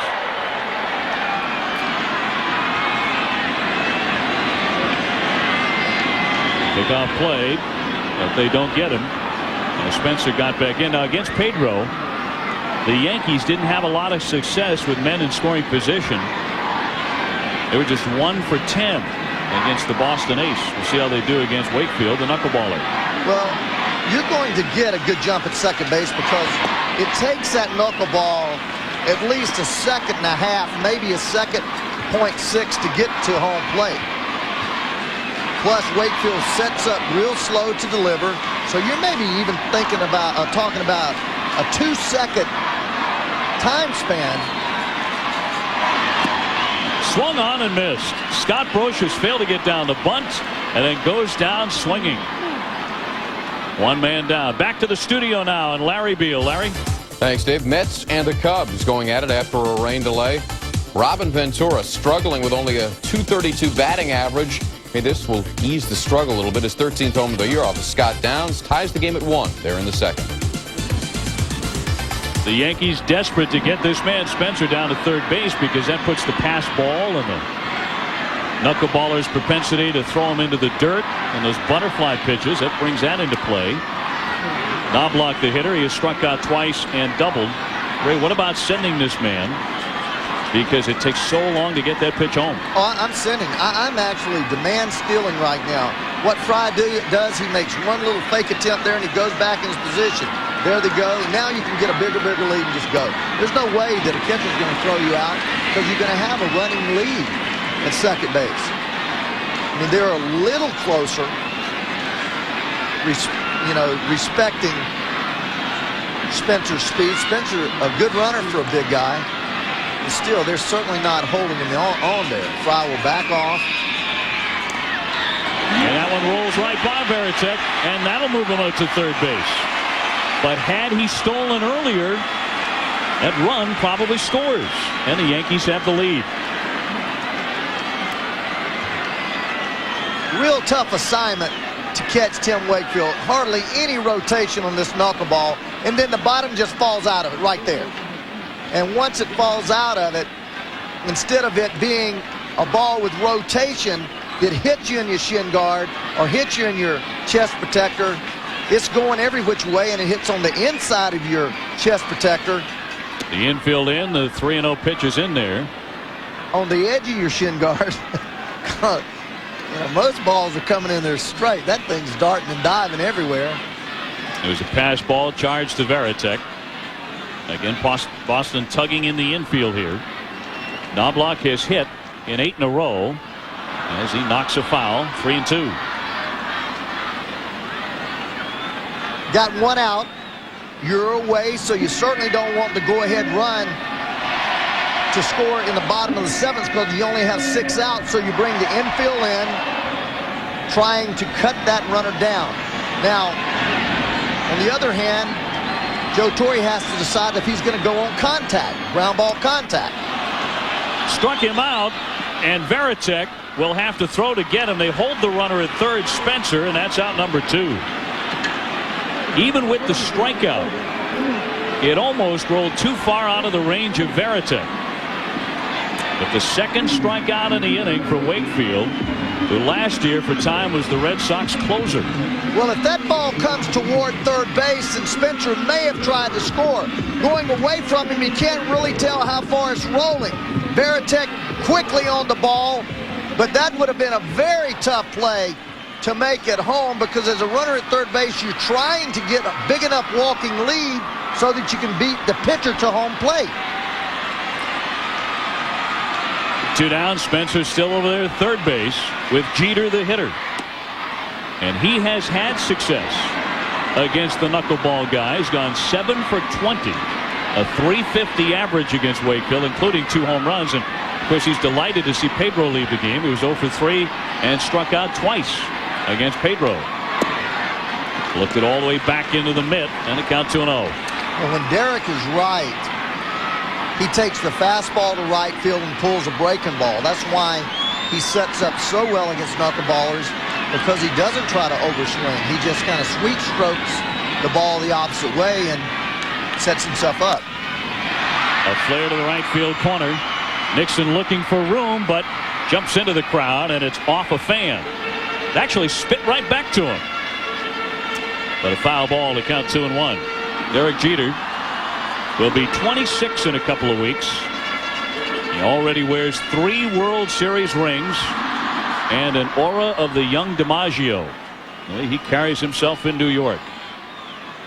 He is absolutely adored, and over 50,000 Yankee fans want to see him come through again here.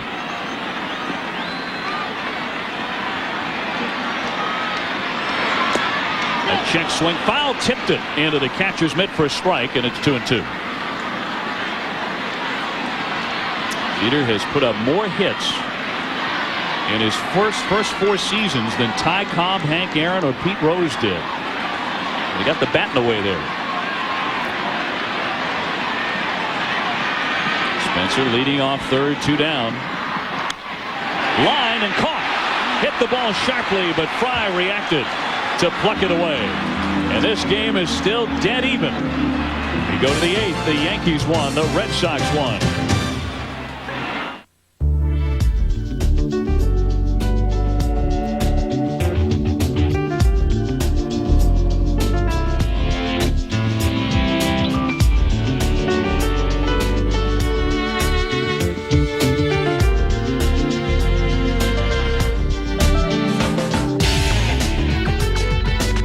The surprisingly affordable Leganza from Daewoo. At less than $19,000, no other car has taken luxury this far.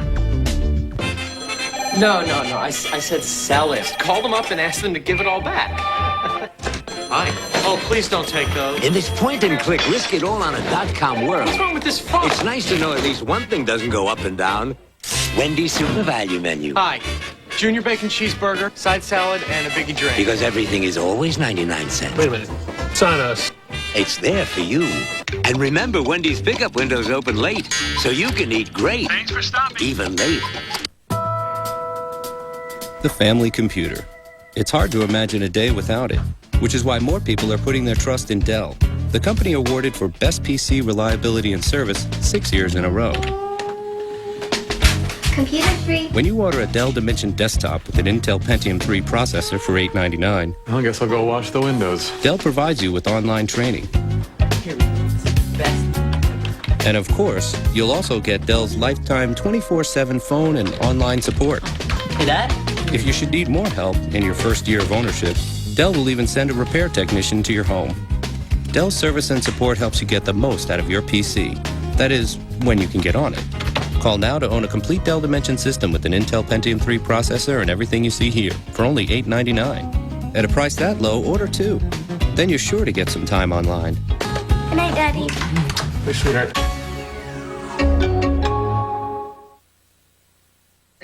Outtakes, the new book by Dan Patrick. Full, expanded interviews from Dan's Outtakes column in ESPN The Magazine take you inside the minds of today's favorite athletes. Dan Patrick's Outtakes, a great Father's Day gift. In bookstores now or through ESPN.com.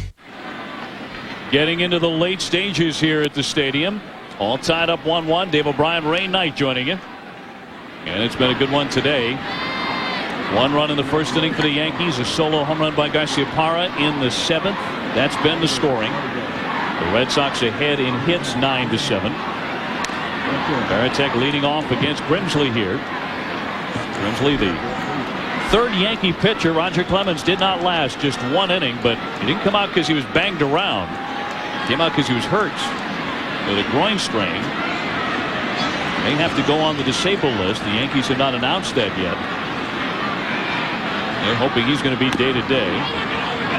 A topper, Martinez with the stop and the touch for the out. Let's get a look at our game summary in this 1-1 tie. Well, the first inning, the run scored on a bases-loaded walk to Pedro, by Pedro to Posada. That made it 1-0, and then, well, Nomar hit this one to the corner, and Leday had it off the glove, and it was gone for a solo shot that tied it up. Looked like a fan may have helped knock that ball out of the glove of Ricky Leday. Looked for all the world as if he had made a spectacular leaping catch. But it was over the fence before he deflected it. So here's Wilton Veras, who has gone 1 for 3. He's the number 9 hitter. Then it's the top of the order, and Jose Offerman backs away. 2-0. One thing for sure that the lack of runs really on both sides has done, it's taken a crowd out of the game by and large. So that has to work to the Red Sox favor, you would think. Is that cracked? Well, the count 3-0 on Veras. They haven't had a lot of opportunities to stand up and scream, have they?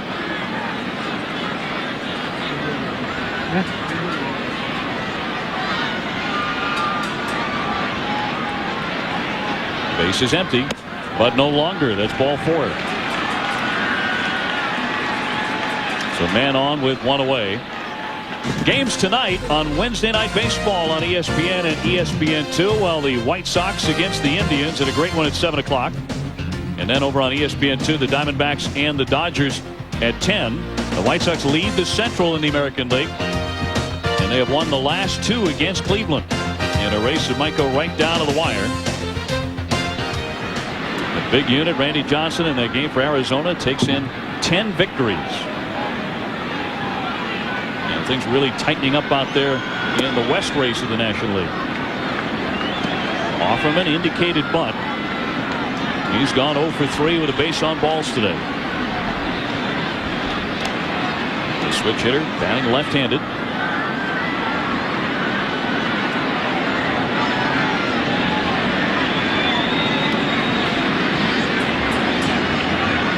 The runner goes on the bounder to Knobloch. A play at second, out there on to first. What a terrific turn by Jeter with a man right in his face.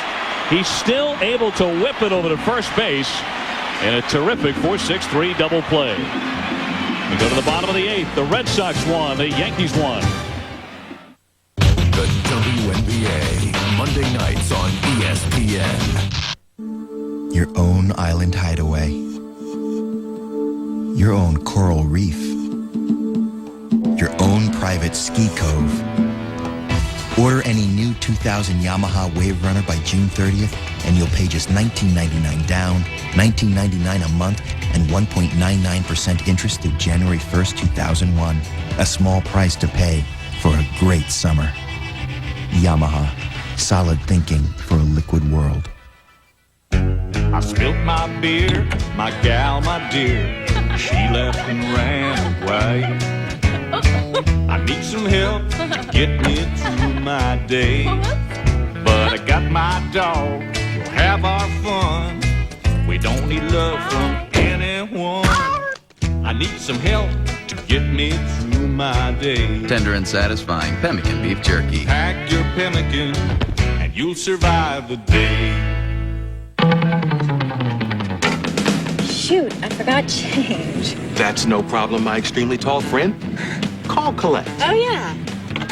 Just be sure to dial 1-800-COLLECT. Is it really better? Oh, yeah. 1-800-COLLECT saves you at least $1 or $2. It saves $1 or $2? And it's easy.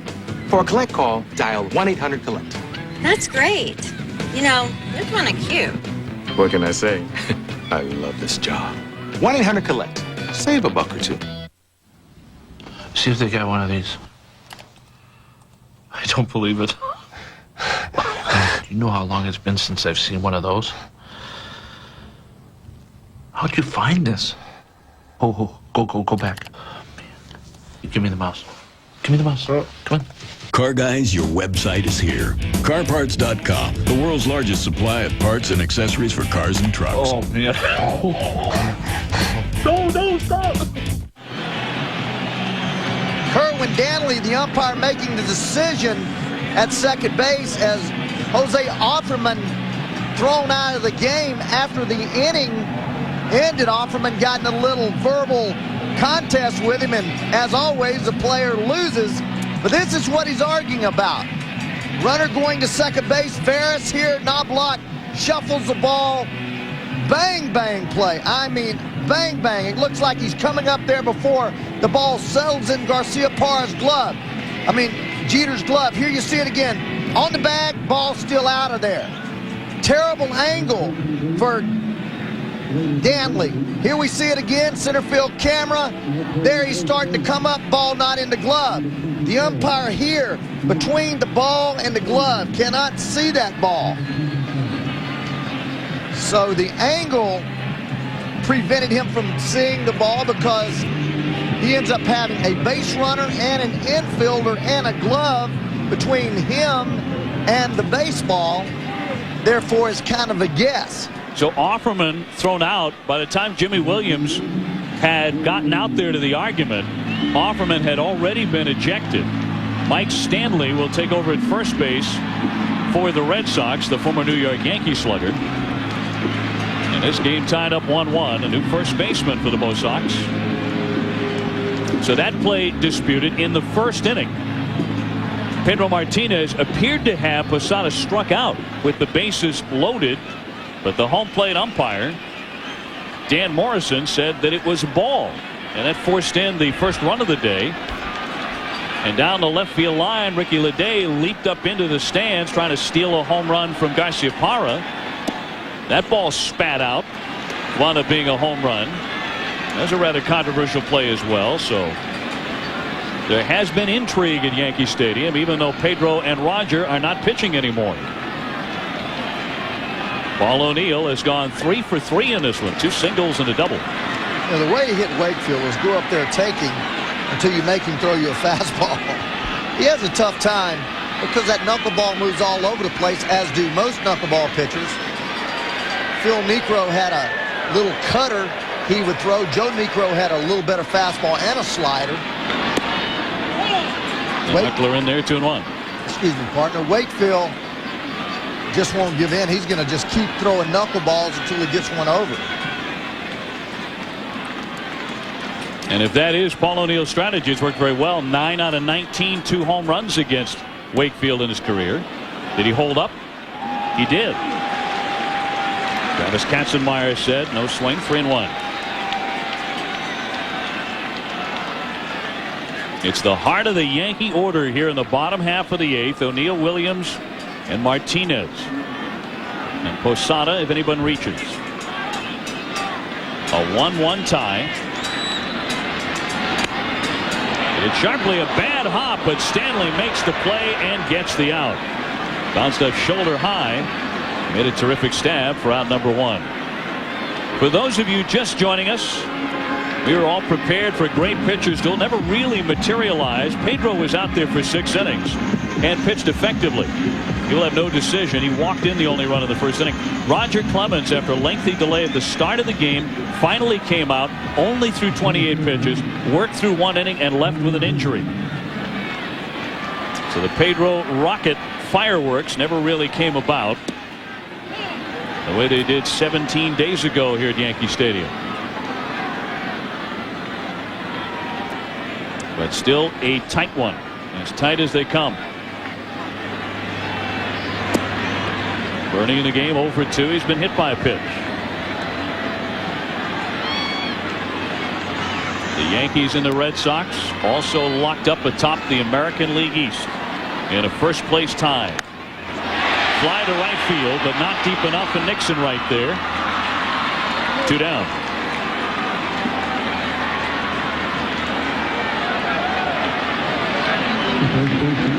And look at those standings. Jimmy Williams has his club in the first place tie, just a couple of percentage points behind the Yankees, and 1 back in that loss column. Joe Torrey's club, having dominated baseball in the American League the last several years, bidding for another world title. Today, their 25th World Championship banner arrived via parachute. And they have already put it up on the flagpole.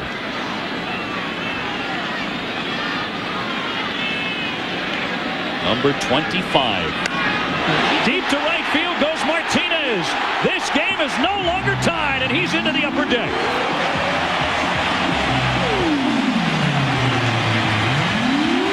The Yankees lead it 2-1.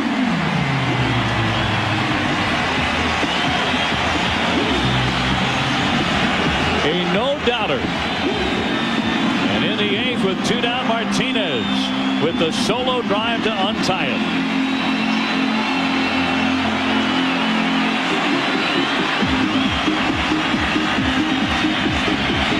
Well, built-in altitude do knuckleballs have if they're up in the strike zone. It's almost like slow pitch softball because the ball's only 70 miles an hour. It went out at about 140. It absolutely did. I mean, he got all of this. I mean, all of this. When a knuckleball starts that high, it has a tendency to stay right there. It just floats up there. And Tino jumped all over that thing, about 8 or 10 rows deep in that upper deck.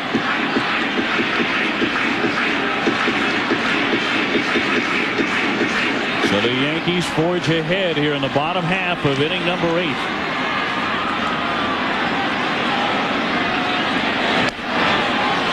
The foul. And on a play by Posada.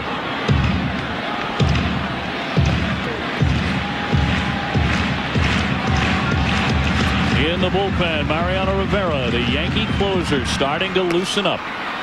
Almost the closest thing to a perfect closer. I mean, when this team gets the lead in the 9th inning, most people start just taking the transistors, turning them up a little bit, and headed for the exit to get a quick trip home.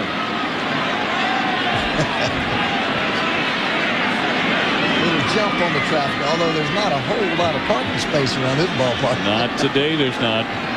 Sold out. The 1-2 floats outside.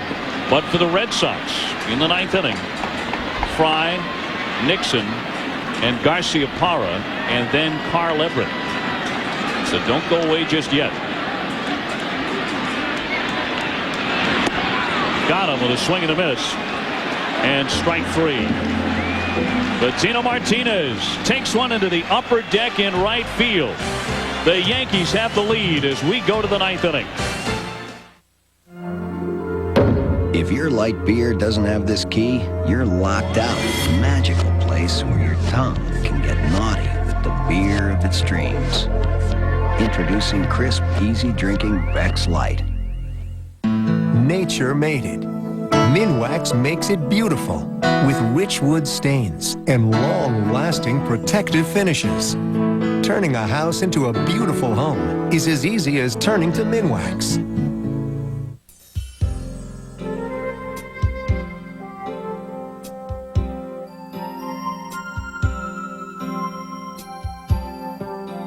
Do you like to draw, or paint, or maybe just sketch and doodle? Well, if you do, chances are you have the interest needed to become a serious art student. To find out, simply call toll-free, and Art Instruction Schools will send you this enjoyable art test. There's no cost or obligation. Take the test at home in your spare time and mail it to us when you're done. Our experts will review and grade your test. Call our toll-free number today for your free art test. Don't let the wonderful world of art pass you by. To get your free art test without cost or obligation, call this toll-free number. Don't delay. Call this toll-free number now. Call 1-800-233-0500. That's 1-800-233-0500. Discover the amazing training secrets of America's finest baseball school in an exciting instructional video. Baseball World's Defensive Drills video features professional scout and instructor Tommy Mansky and the same techniques that produced his back-to-back-to-back AAU national championship teams. Collegiate Baseball Magazine's editor calls it a masterpiece, the best drill video ever produced. This video is endorsed by top professionals like superstar Fred McGriff. This is the instructional video that gets results. The Defensive Drills video benefits players of all ages and ability levels and makes a great gift too, so call now. That's the man of the hour in pinstripes, Tino Martinez, launching an upper deck home run, untie it. Yeah, knuckleball that just never did anything. Up right around the letters. Tino, one of the few left-handers that likes the ball thigh high up. Drill that ball. Yankees 2-1. They say you have to supply your own power on a knuckleball, and he's got some. He's got a whole bunch of power. So they bring on the closer and one of the best in the game, perhaps the best, in Mariano Rivera, whose earned run average is a bit pedestrian for him, 3.00. Last year, 45 saves, converting 45 out of 49 regular season opportunities, and you know they're in very good hands here. Now, Boston will try to rally down a run. As Fry leads it off, then Nixon and Garciaparra. Well, he's almost the perfect closer. He fills his position extremely well, holds runners on, very quick to the plate, comes right at you. Generally gets ahead in the count. And his fastball actually is a cutter. It's a pitch that he grips the ball just off center of the fastball, down the seams, and the ball actually moves about 4 or 5 inches away from a right-handed hitter.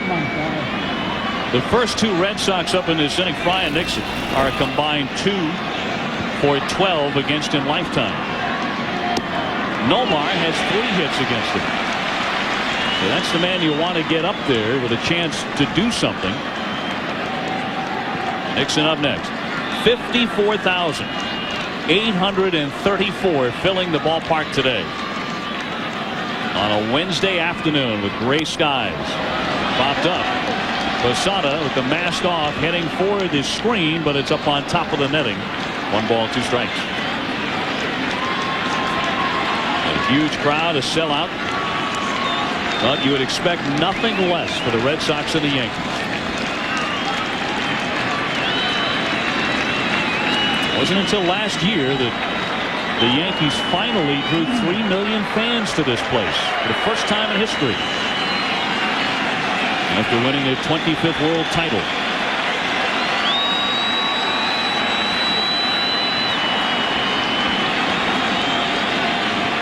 Fly trailing the count 1-2. And a base hit scorched into center field. The Red Sox have the tying run on here in the 9th inning. Second hit today for Jeff Fry, who's been hot.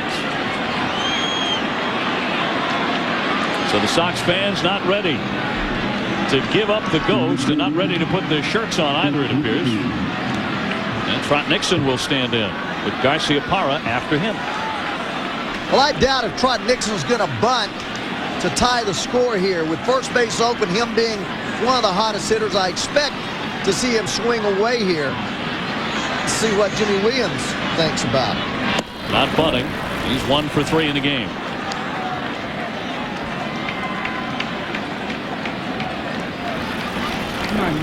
Last time there was a Pedro Martinez, Roger Clemens pitching battle here at Yankee Stadium. Trot Nixon was the home run hero. He had a 2-run shot to win that game.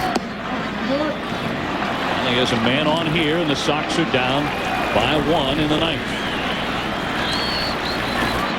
It's really sweet to watch a player mature and evolve. Watching Trot Nixon last year and this year, he's become more selective at the plate. The 2-0 on the corner. More aggressive as an outfielder.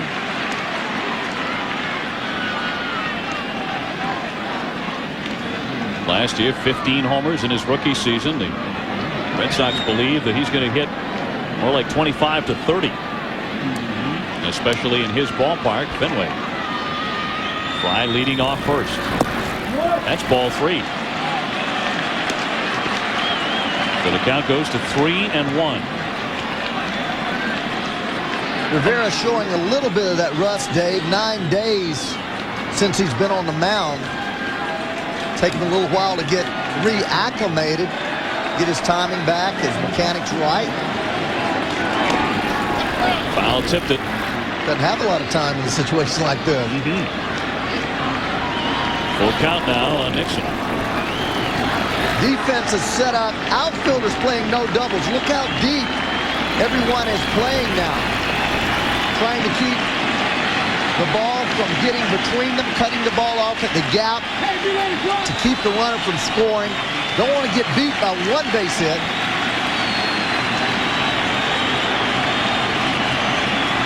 The 3-2, the runner goes. It's strike three called. The throw. Got him!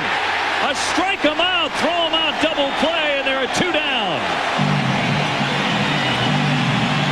And a backbreaker for Boston.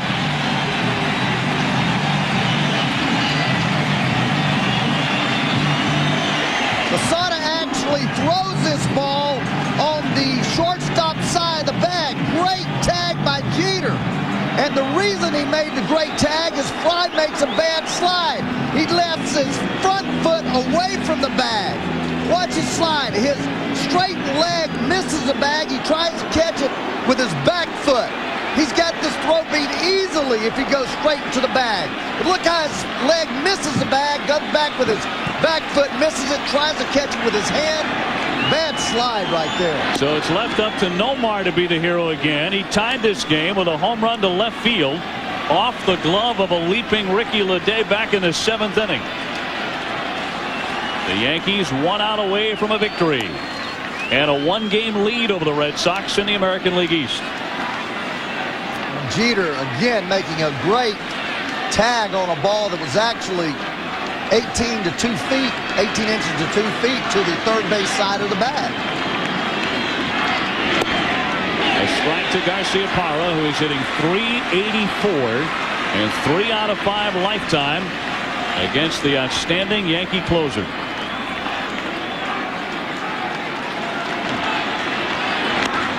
Back to the mound. He has it. And that's the ball game. The Yankees on a Martinez home run in the last half of the 8th inning have defeated the Red Sox by a final score of 2-1.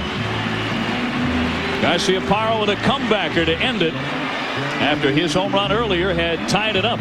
So the Yankees regain sole possession of first place in the American League East.